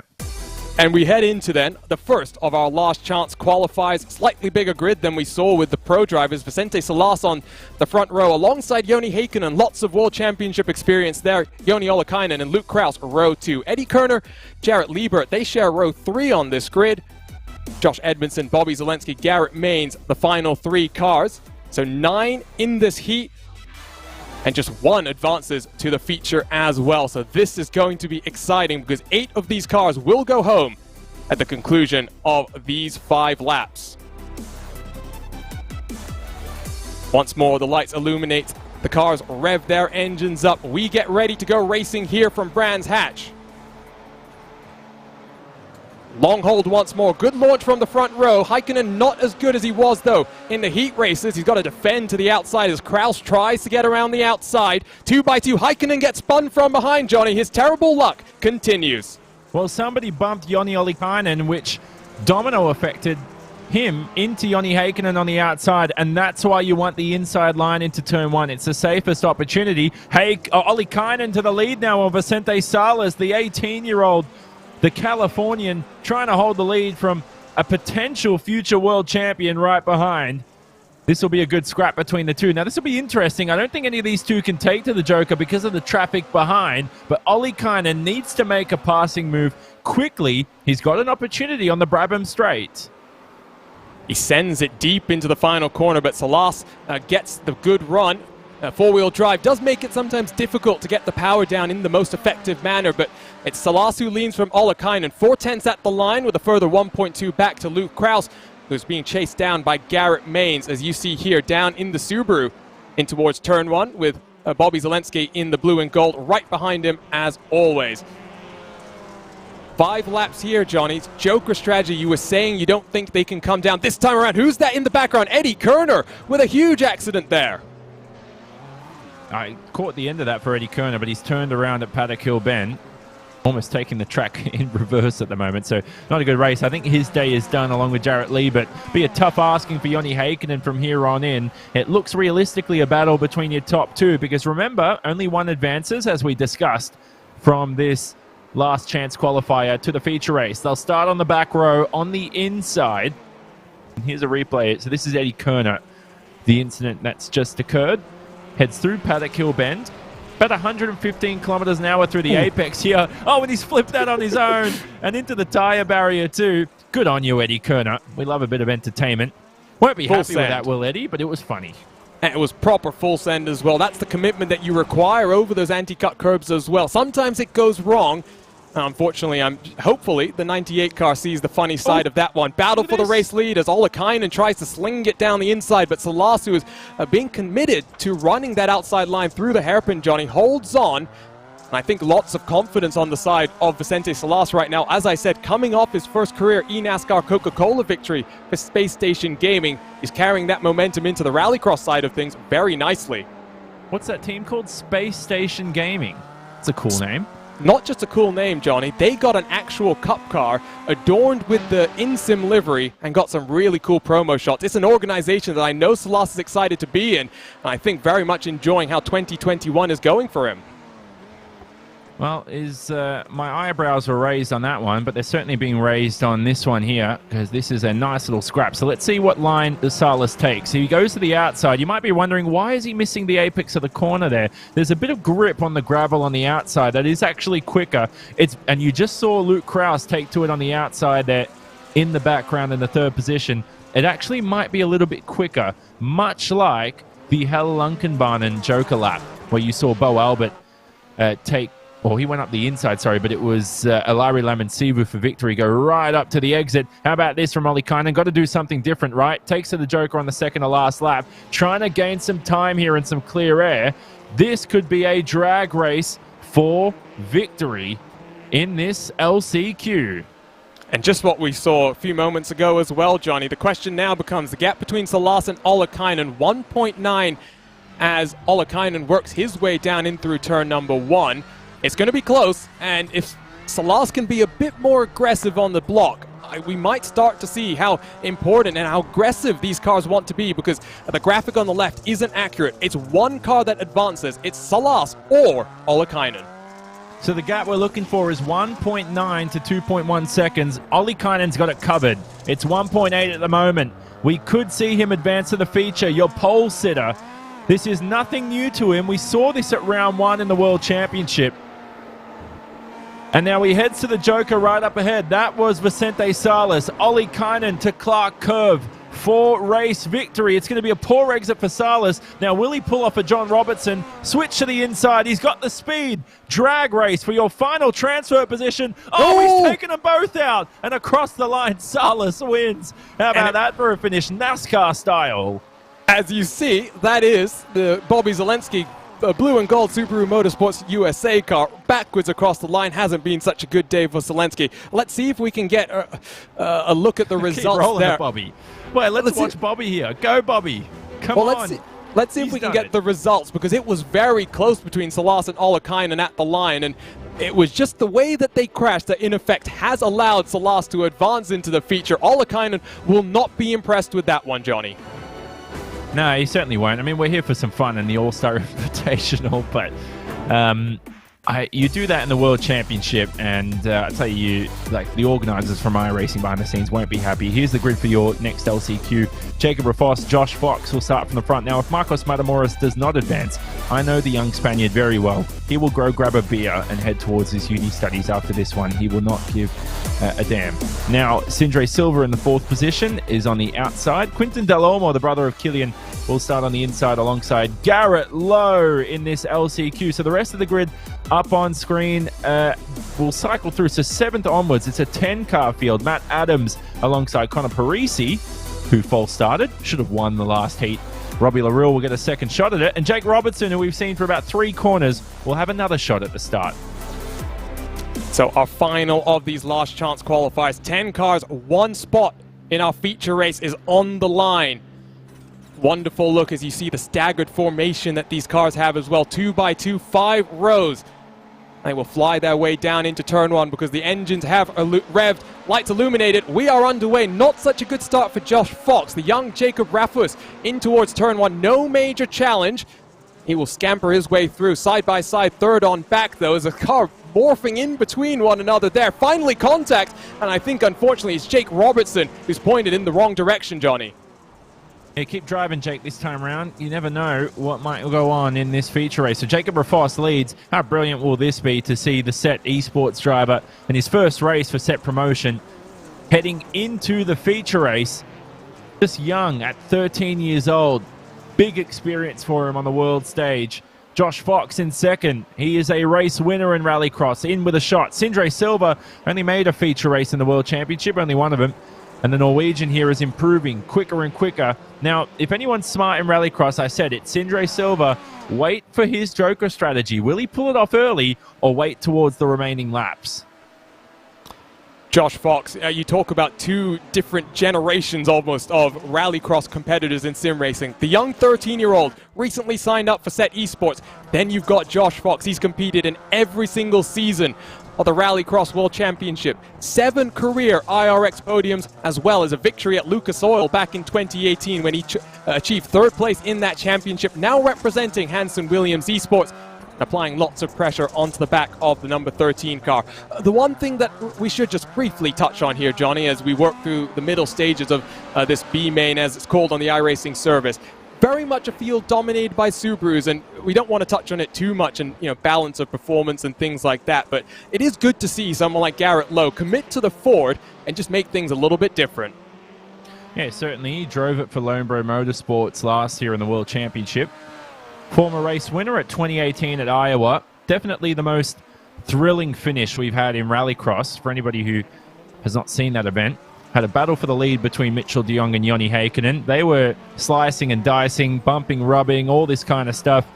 Had some contact on the final lap, and then we almost forgot about Garrett Lowe. Oh, and Sindre Silva's into the wall, and is he wedged into the barrier, and I don't understand who's over the barrier. I don't think that's Silva, it's somebody else. The number of names that have been involved in this: Silva, Parisi, Lareal, and I think Adams as well. We will have to get the replay up on your screen and see exactly what's happened here. Timing Tower goes a little bit crazy as Sindre Silva and Connor Parisi make their way back down onto pit road. And here is the iRacing replay. Sindre Silva. Sorry, I was going to say cue Spanish Flea for this one, because I want to see what the ending of it is. So there's Silva wedged, and there's that Parisi collecting him. It is. Now, you said Matt Adams was involved. Oh, so now, okay. if Spanish Flea, somebody needs to remix that with Spanish Flea in the background, and you've got yourself an internet meme for the future. One of many that I think IRX has thrown up over the years, Johnny. I mean, that was an interesting kind of way that I think Parisi's car kind of flew itself back across the track, but a couple of laps left to go. Let's focus in on Rafos versus Fox, because if you're Josh Fox right now, Johnny, you might want to think about coming down to the Joker this time around. Yeah, definitely. So we've got to focus on this because there's only one last transfer position. I told you Fox was going to do something different. Good on him. And he heads to the inside. This could potentially gain him victory unless Rafos pulls off of Vicente Salas and goes full NASCAR style and takes him out at the line. So remember, the gap we're looking for is 1.9 to 2.1 seconds between Rafos and Fox. Fox has raced in almost every round of the Rallycross World Championship since the inaugural event. Missed round 2 in 2018. Ended up winning that event at Lucas Oil the next time we visited. It's been his only career win so far. He's super quick in Rallycross machinery, as we know. He's 2.4 seconds behind Rafos. Now 2.2. The gap changing corner by corner, lap by lap. And they will head towards the final corner, Clark Curve, for the final time. Rafos to the Joker. Will Fox get it? I think he's too far behind. This is going to be an important entry for Rafos. Car looks very balanced as he cuts the distance as best he can. Get down onto the power. Watch that car. Very, very nicely handles the Joker, and he hangs on to victory in the second of our last chance qualifiers. He'll start at the tail end of our 10-lap feature event. Interesting couple of races there, Johnny. They got increasingly physical as we worked our way into these final opportunities for cars to qualify, and now we have our 10 cars locked and loaded. Well, Rallycross always requires extracurricular activity. You do need to throw some elbows out there, make some contact. It's part of Rallycross, but the harder you race, you don't want to have any penalties, and it also sets your reputation to your competitors. Good on Garrett Lowe and his return to Rallycross after his mini-retirement, as you like to call it. Just joking, Garrett, as he comes home in third, but he's out for the day. Everybody from second onwards, goodbye to them. Go and grab some, well, certainly for Marcus Matamoros, go and grab a beer, because the young man will be happy to be back in Rallycross cars, but not happy for some other drivers behind of Silver and Parisi. I think we haven't seen the best from Quinton Delormo today. He is very quick in dirt rally, and he'll bring his talents to iRacing and hope to do the same as we head into a small little warm-up break here. And then we've got our final feature race coming up shortly with your 10 best here today, scrapping it out for victory. And that's going to be on the other side of these messages. 10 laps, 10 drivers, and the first round of the iRacing IRX All-Star Invitational on the line here from Brands Hatch. Don't go anywhere. We'll be right back after these messages from our partners.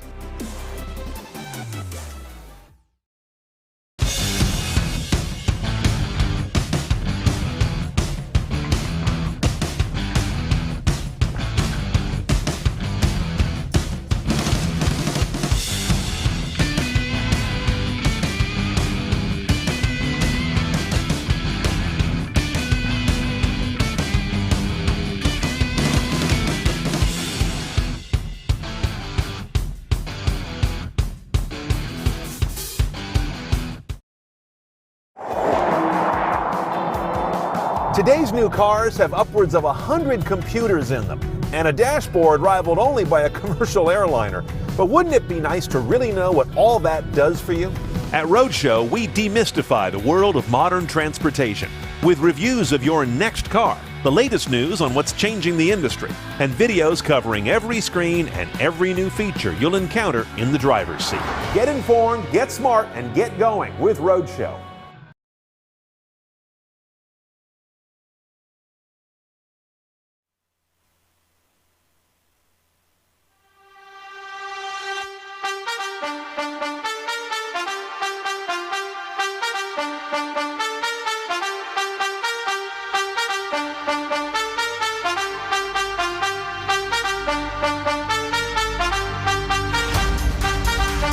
Welcome back to RaceSpot TV and iRacing Live and continued coverage of the 2021 iRacing IRX All-Star Invitational presented by Yokohama. My name is Arjuna Kenkipati. Alongside for the final 10 laps of action here from Brands Hatch is Jonathan Simon, with Tyler Maxson down in the production booth controlling all of the action. Andreas Backer, Johnny, has already visited the victory lane here as the pro racers decided who was the best amongst them. Now the finest in sim racing have done the same. 10 laps, 10 drivers left to decide it all. It's a virtual victory lane, isn't it? Probably went to the fridge and grabbed some food after that one. I'd be quite hungry after sweating it out and turning the steering wheel. Sim racing can be physical at times. We've got a brilliant feature race coming up. We've got some of the best out there, some new faces, and some old faces returning to Rallycross as well. Tommy Horman, Johan Harth starting at the front. We've had 3 potential world champions from last season, drivers who have won races and other top sim racing world championships as well. 2, and we've got young drivers as young as 13 years old in Jacob Rafos. How about that in his first day, not let alone first event, but first day representing Set Promotion, already into a feature race. We'll be starting at the back though, and we've seen sometimes is the place that you want to be. Think of Henrik Krogstad, for example, last to first in just about 300 meters time. And the start here, Johnny, is going to be crucial. We've seen increasing physicality from the drivers, and very much with the win on the line here, turn 1 is going to be a bit of a brawl in terms of cars trying to get out in terms of the running order first. Yeah, there'll be punches thrown from the inside line, but if you're on the outside, you've got to just hold for dear life and hold your breath as you head downhill into turn 1. So Johan Harth, who starts from second, really a no man's land. If you start from third like John Robertson, you can slot yourself up to the inside and potentially nab a spot on your teammate. So look out for that at the beginning as the driver's currently in a little warm-up in the background here. Everyone's just getting their last few laps in. How about this for Luke Fournier, though, as well, our junior, into Rallycross, into an official event, you would say, for the first time in a World Championship or All-Star Invitational, doing quite well. He's very quick in Rallycross cars, and good to see him out there starting from 4th. Not a surprise, Luke Fournier. Could we see him in the World Championship in 2021? And he's joined by some very intriguing names. Luis Nunez signed up for Logitech Gioltas Esports just a couple of months ago. He's in this feature race as well. Bo Albert, part of the Altus Esports team, technical issues this morning, unable to make it to the race today. Also, Kevin Ellis Jr., a race winner in the Porsche Tag Heuer Esports Super Cup. That will be a name to watch. But let's go ahead and take a look then at our starting grid for our 10-lap feature event.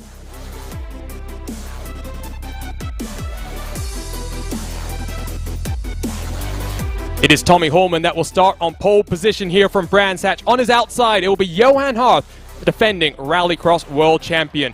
John Robertson, second place to his teammate late in the season there. He'll be on the inside of row number 2 with Luc Fournier on his outside. Luis Nunez in 5th alongside the Porsche Tag Heuer Esports Super Cup driver Kevin Ellis Jr. for the Apex Racing team.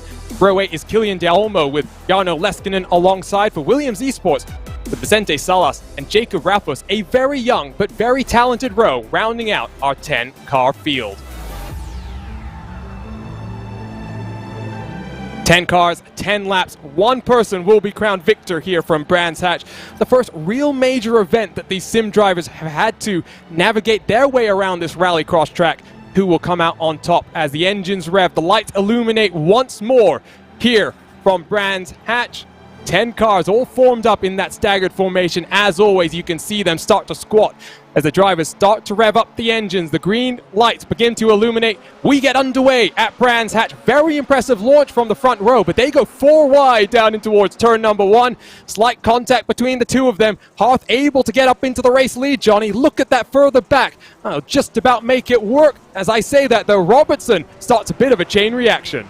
So there's some collisions down the back of the pack, but what a start from Johan Harth, who nabs the lead from Horman. Horman trying to argy-bargy his way past right now. We love a bit of physical activity. Robertson in 3rd.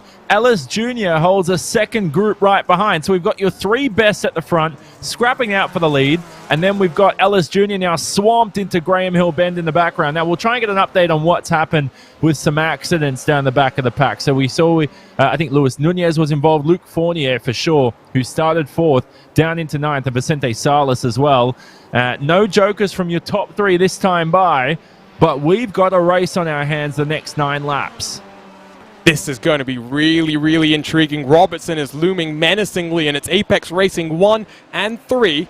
Ellis has slipped down to 6th, unfortunately. It was very, very chaotic on the start, as you see Ellis now trying to get his way past on the set esports driver of Delomo in front of him. Lots of damage to the front of the Williams of Leskinen as well. Through the hairpin they work. Leskinen with a very defensive line.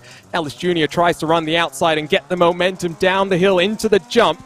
And you can see the front three, Johnny, very much happy at all of this fighting. They are 3.5 seconds clear of Leskinen on back.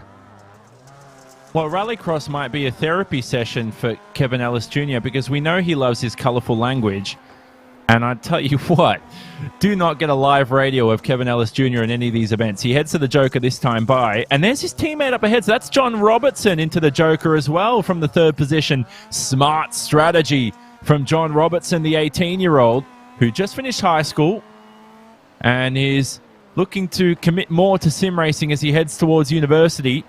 Ellis Jr. appears right behind Jacob Rafos in his first day for set promotion. First event for them too. So the gap between Robertson and Harth needs to be, remember, 1.9 to 2.1 seconds, and Harth may have to cover his teammate. We'll look out for that. Ellis barging his way past Rafos in front of him. Not sure the 13-year-old is going to take too kindly to that, but he holds on. Forces Ellis to take a look, I think, further into this lap. Ellis has come down the Joker and fed himself out into some rather poor track positioning. You can see in front of them, Leskin and Delomo still side by side for a second, as Kevin Ellis is very much getting stuck up behind the young 13-year-old here. Applies the bumper to the set esports driver. Is he going to be able to get the run now into turn one, Johnny? No, I don't think so. You'll have to outbrake him, though. Is his best bet. It's a long braking zone, but it's downhill, so it's so easy to get wrong. Look at him, Daniel Ricciardo Ellis Jr. into turn one, and he's just got to hold the apex there on Rafos, which he fails to do, but he will have track position, and he bullies Rafos into the barrier there. It's a bit tough to see from that angle. Ellis just tried to stick the rear end out, and these cars have some... It's very easy to bounce off each other in these cars, so as much as Rafos will not like that maneuver from Kevin Ellis Jr. I think if the car was a little bit heavier, it'd be a lot easier for Ellis Jr. to get away with something like that. But the battle for the lead continues. Robertson, by the way, has got the gap on Horman. He's got second position delta-wise. 1.3 seconds between he and Horman. If this continues, Johan Harth needs to keep track of John Robertson. It's 2.6 between he and the leader. Harth does not want to lose this race at all. Lap 4 complete as these cars dive their way through turn 1. Holman and Harth separated by 1.2 with 1.3 further back to Robertson. So Harth still comfortable in terms of the gap to his teammate, but Holman starts to struggle on the pace. Talking about Rafos, by the way, just a welcome to the top level of sim racing, Johnny. Young driver, still lots to learn, both mentally in terms of racecraft as well. I have no doubt that the sky is the limit for the number 13 car. He's 13 years of age. I think back to 13 years ago, and I'm like, well, I'm pretty young myself, and there's stuff I just remember doing in my life, and I was like, wait a second, he wasn't even alive when I was thinking that or doing that. It's insane when you just think about it in that sense. But for Tommy Horman in second, he's got his work cut out for him, like we said. Tommy Horman's dad, actually, Yamo Horman, sorry, was he won, I think, the Finnish championship in the mid-2000s, but also raced for set promotion. So he's got that linkage and got that support from set promotion to support him in the World Championships as well. He's best friends with world champion Sami Matti Trogan too, let's not forget. Sammy's not racing here today. He was invited to these races. Hopefully we get to see him more. He's got some commitments with Walk and Horse Motorsport in the motorsport world, let alone the sim racing world for Williams Esports. But right now, look at the gaps. Robertson may have this win under his belt. Harth has got to take the Joker this lap by. It's 1 second between Holman and Robertson, so Robertson very much in the driver's seat. If he can close slightly more, it's 2.5 between him and his teammate leading this race. And two drivers that got very familiar with battling for a world championship just a few months ago. We start our quest and our road to the 2021 iRacing Rallycross World Championship. And guess what? Familiar names at the front. And they, of course, joined by some new ones as well.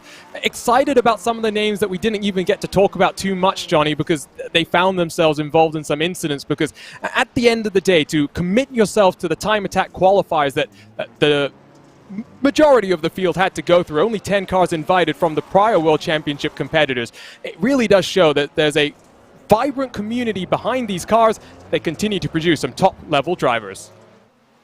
Yeah, Rallycross is so exciting. Probably, I hate using this word because it's so cliched and overused, but one of the most underrated forms of motorsport. It's very exciting. It's good fun. And I've always enjoyed it. I've covered every year of Rallycross, haven't I, since the inaugural season on iRacing, and I've had a blast through each of them. Last year was definitely exciting in that final round. And it just gets better and better year after year. We've got the real-world drivers involved from motorsport. I say real-world, but it's just motorsport. And we've had so much more ideas that have been thrown up in the air for 2020. Look at the track rubbering in. How brilliant is this on iRacing as we watch a battle here with Jarno Leskinen holding off Kevin Ellis Jr. You can see the track there. The tarmac is starting to show, or the rubber is at least planting onto the dirt. As we look at the battle for second now, as Horman trying to hold off John Robertson. Robertson, by the way, has lost the delta on Hearth. It was 2.2 seconds at one stage, now 2.6. Don't forget, it's a battle for the win too, not just for second, between Robertson and Horman, along with Johan Hearth, who leads this race. Well, I think Horman's actually been backing Robertson up because Robertson did close to about 4/10 on the back of the 87, but a 1.9 separates Hearth and Horman heading into the final couple of laps. Now, Johan Hearth in the driver's seat to take the first victory in the iRacing IRX All-Star Invitational presented by Yokohama. Andreas Backerud took victory slightly earlier on as the best of real metal full Rallycross in the real world took victory there. Hearth, the world champion, starts 2021 off then, hopefully in the best way possible. Once more, Robertson applying the pressure, but 2.5 seconds behind now, Johnny. He's a little bit too far behind. Yeah, a little bit's the right way to put it. Just not enough. But he kept him honest, kept his teammate honest. Needs to do something different. As much as Robertson was happy for his teammate that he won the World Championship, you've got to be a little bit selfish in motorsport and hope that that World Championship was to your name. Now, Barney will throw out his deltoid and his shoulder by waving that white flag furiously, beating it to hell. And to hell Lunkenbahn, and that is. That we'll visit later on. You liked that one, didn't you, Arjuna? As we head into Paddock Hill Bend for the final time. Now, Hearth has got the delta, like we said, and I think Horman doesn't have enough here to hold off Robertson, so it'll be an Apex Racing Team 1-2. Don't forget, they were teammates, Arjuna, for Team Yokohama in the World Championship. So technically, if they do re-sign for Team Yokohama, if they enter another team this year, it's another Team Yokohama 1-2. Well, I mean, if you're Team Yokohama watching on board, of course, presenting partners of this iRacing IRX All-Star Invitational, why not sign up these two drivers? There goes first and second to the Joker. Around the outside will come John Robertson to challenge for second and make it an Apex Racing Team 1-2 here in the iRacing IRX All-Star Invitational. Round one goes to the world champion Johan Hearth with his teammate John Robertson in very close pursuit. What a way to kick off our RRX journey in 2021, Johnny. World Championship qualifiers just around the corner, and we start looking forward to seeing Brands Hatch on the World Championship schedule in the fall. What an exciting event, and good to see these three have still got the talent to be up there at the top. They haven't lost anything over the break, even though a lot of them haven't been driving Rallycross full-time. We've got our sights set on a World Championship later on this year to look forward to. Hearth, Robertson, Horman, three of the best on the podium. And how about that from Killian Delormeau in fourth? An ever-improved Killian Delormeau. He also raced for Set Promotion in 2020. And the young 17-year-old looking better. He loves Rallycross, so do his trio of brothers. And Jarno Leskinen, a new name, the Finnish driver, finishes in fifth. For Kevin Ellis Jr., well, it would have been a colourful race from the cockpit, like we said, but it's good to get some experience under his belt. As experienced as he is, Arjuna, still came home in sixth, and just ease the nerves of Rallycross, you know? Not that you have many nerves, but just get some experience under your belt, get a feel for what it's like, get a feel for the contact, and that's good experience for a driver who's been racing on iRacing for many years at the elite level. He knows what it takes to win at the World Championship level. Very impressive last year, like I mentioned. Took victory in the opening round of the Porsche Tagor Esports Super Cup in 2021. But it's his teammate Johan Hearth that takes victory here today. I'm sure Kevin Ellis Jr. will be relying on the likes of Johan Hearth, John Robertson, to take him potentially. Not sure what the plans are for Kevin Ellis just yet. There's a potential other World Championship from the iRacing team coming later this year with the Dallara IRO1 car. But for now, it's Apex Racing Team that will be very happy. The question now, as we wait for interviews to potentially come into the booth and to join us here, Johnny, the next time we return for round 2 of this IRX All-Star Invitational, we're heading to 2 different tracks. The pros and the sim drivers, they head to 2 different facilities. Daytona for the real-world pros, and then Circuit de Barcelona, Catalunya for the sim racers. A second new track that we'll see on the World Championship schedule. And I'm really enjoying these little previews of what the World Championship might look like when we go to 3 of the newest tracks on the iRacing schedule. Yeah, definitely. Barcelona's exciting. Very similar to the FIA World Rallycross layout in a sense. Very, very similar. Not the same, though.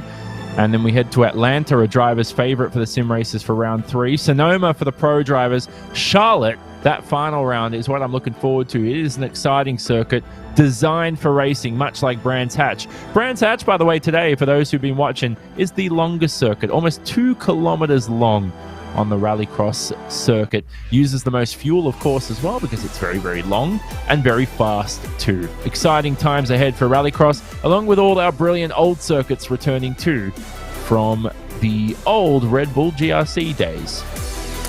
And it is a new era in effect, I guess, with potential changes across the globe for Rallycross, not just in the virtual, but the real world as well. Let's get into our post-race interviews if we can. I think Johan Hart is ready to go. The Frenchman standing by, the World Championship winner in 2020. And Johan, you start your journey off in IRX for 2021 with a win here from Brands Hatch. That's a good way to come back, you can say. Yeah, well, I missed RX a lot and to race with those guys. That was pretty refreshing, not gonna lie, after the season I had in Porsche. So yeah, really, really happy to be back, and I still have it, sort of. Well, one more round of that Porsche Tagore Esports Super Cup Championship, Johan, before you can focus in, I guess, on IRX. What does the fall look like for you defending your championship? Of course, I think last year was a bit busy balancing the commitments between the Super Cup and this iRacing Rallycross World Championship. You'll have a bit more time and a bit more attention, I think, to focus on this World Championship. And you might have to start worrying because Apex Racing Team clearly looking very strong across all of your drivers. Yeah, as you said, I've got quite a bit more time this time to focus on RX.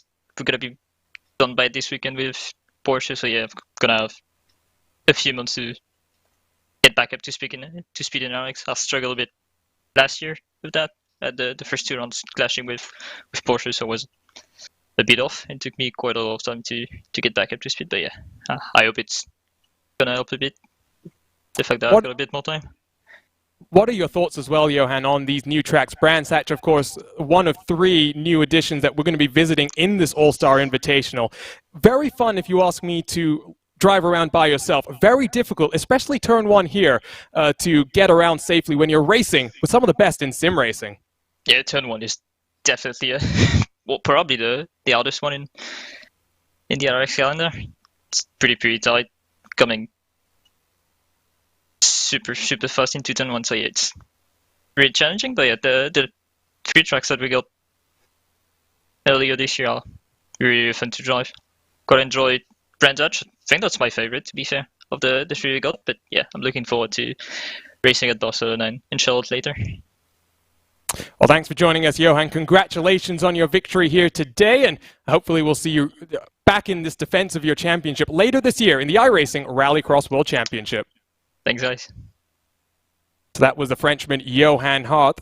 Victory here from Brands Hatch. His teammate is standing by. So let's bring in John Robertson, 2nd place in the World Championship last year. And he's standing by with Jonathan Simone. John, I want to go back to your heat race, mate, because that was a brilliant strategy on Killian Del Olmo at the Joker. And then you go back to the feature as well. Another brilliant Joker strategy too. Your IQ is off the charts this round. Yeah, it was really good. This Joker is really interesting around this track. It's really full on trying to figure out where everyone is in relation to you, because obviously the Joker is slower as well, so we don't have to deal with that much. But yeah, the Joker strategy really saved us today. And this is a good feel for what Brands Hatch racing will be like, won't it, later in the year in the World Championship, right? Because we've never been to this circuit, in a sense, in an official type of All-Star Invitational or World Championship event. It seems like you guys have the pace for it, and it seems like you guys are looking strong yet again in 2021.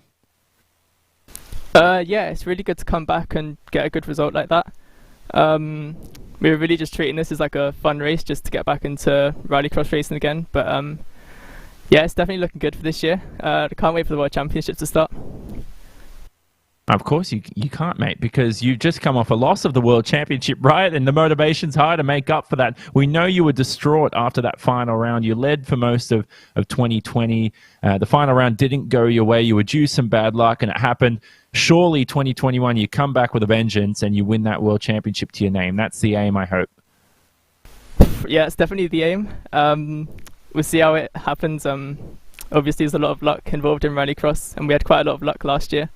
So, yeah, all we can do is try our best. But I definitely can't wait to get stuck into it for sure.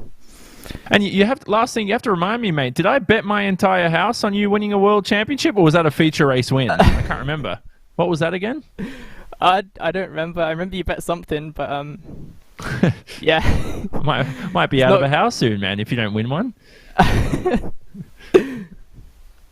Yeah, high stakes on you right now, John. Think about, don't be selfish, mate. Don't just win a world championship for yourself. Think about us who need a house to put over our heads. But in all seriousness, mate, well done today. Good to see you back out on the racetrack, man. I miss Rallycross. Yep. Thanks, guys. Yeah, thanks for the broadcast. It's been great to get back racing again. So John Robertson second in today's race. Apex Racing Team 1 and 2, Johnny. And we'll take a look at the schedule for this event. Couple of weeks off as we head into round 2. We'll be back at the start of May for this one. May 4th from Daytona and Barcelona, Catalunya. A 1-week turnaround as we head to Sonoma and Atlanta. At least we stay in the virtual United States then. And then a couple more weeks off before the finale, Charlotte Motor Speedway. I must say, these tracks that are chosen, they're some of the best, not just the older ones where you got Daytona and Sonoma, which are classics in terms of the World Championship races they put on, Johnny, but 3 new tracks that, like I said, very exciting for these drivers to learn how they need to race at. Yeah, good choices by Chris Leone there. Mix it up a little bit between our motorsport drivers and the sim racers too. 2 tenths at the line, by the way, between Hart and Robertson. Whether or not Hart slowed down as well to make it a little bit closer, we'll wait and see. We'll look at the telemetry. But most of all, 2 weeks, like you said, Arjuna, which means that these drivers have time to repair some of these cars, because there was a lot of damage out there today. Looking forward to it. A lot of beers for Marcus Matamoros, I'll tell you that much, over the next 2 weeks. I think they'll be very, very glad they are not actually going to have to pay for any of the crash damage. The iRacing IRX All-Star Invitational is presented by Yokohama. Now's the season to save. Take on the open road with a new set of high-performance Yokohama tires. Yokohama customers receive a rebate in the form of Visa prepaid card or a Visa virtual account with the purchase of 4 select Yokohama tires between April 1st to May 2nd, 2021. For more information, visit yokohamatire.com. It's time to wrap up then from Brands Hatch here in round 1 of the iRacing IRX All-Star Invitational presented by Yokohama. Some incredible action, and we'll do it again in a few weeks' time as the pros head to Daytona and the sim drivers head to the circuit to Barcelona, Catalunya. Plenty more action though in the next few days on RaceSpot TV and iRacing Live. Tomorrow, the cars and stars of the IMSA WeatherTech Sports Car Series will be out in force on the iRacing service from the virtual WeatherTech Raceway, Laguna Seca. Coverage brought to you by iRacing and the wonderful team at Radio Show Limited. This weekend, though, the next of the iRacing special events and the second of the VCO Grand Slams as we head to the Green Hell for 24 hours of uninterrupted coverage in partnership between RaceSpot TV and Radio Show Limited. For now, though, from the virtual Brands Hatch, it's Andreas Backert and Johan Harth in victory lane here at the first round of the iRacing IRX All-Star Invitational presented by Yokohama. On behalf of the RaceSpot TV team, my name is Arjuna Kankipati. I've been joined by Jonathan Simon with Tyler Maxson controlling all of the action, and we'll see you next time for more virtual dirt racing action.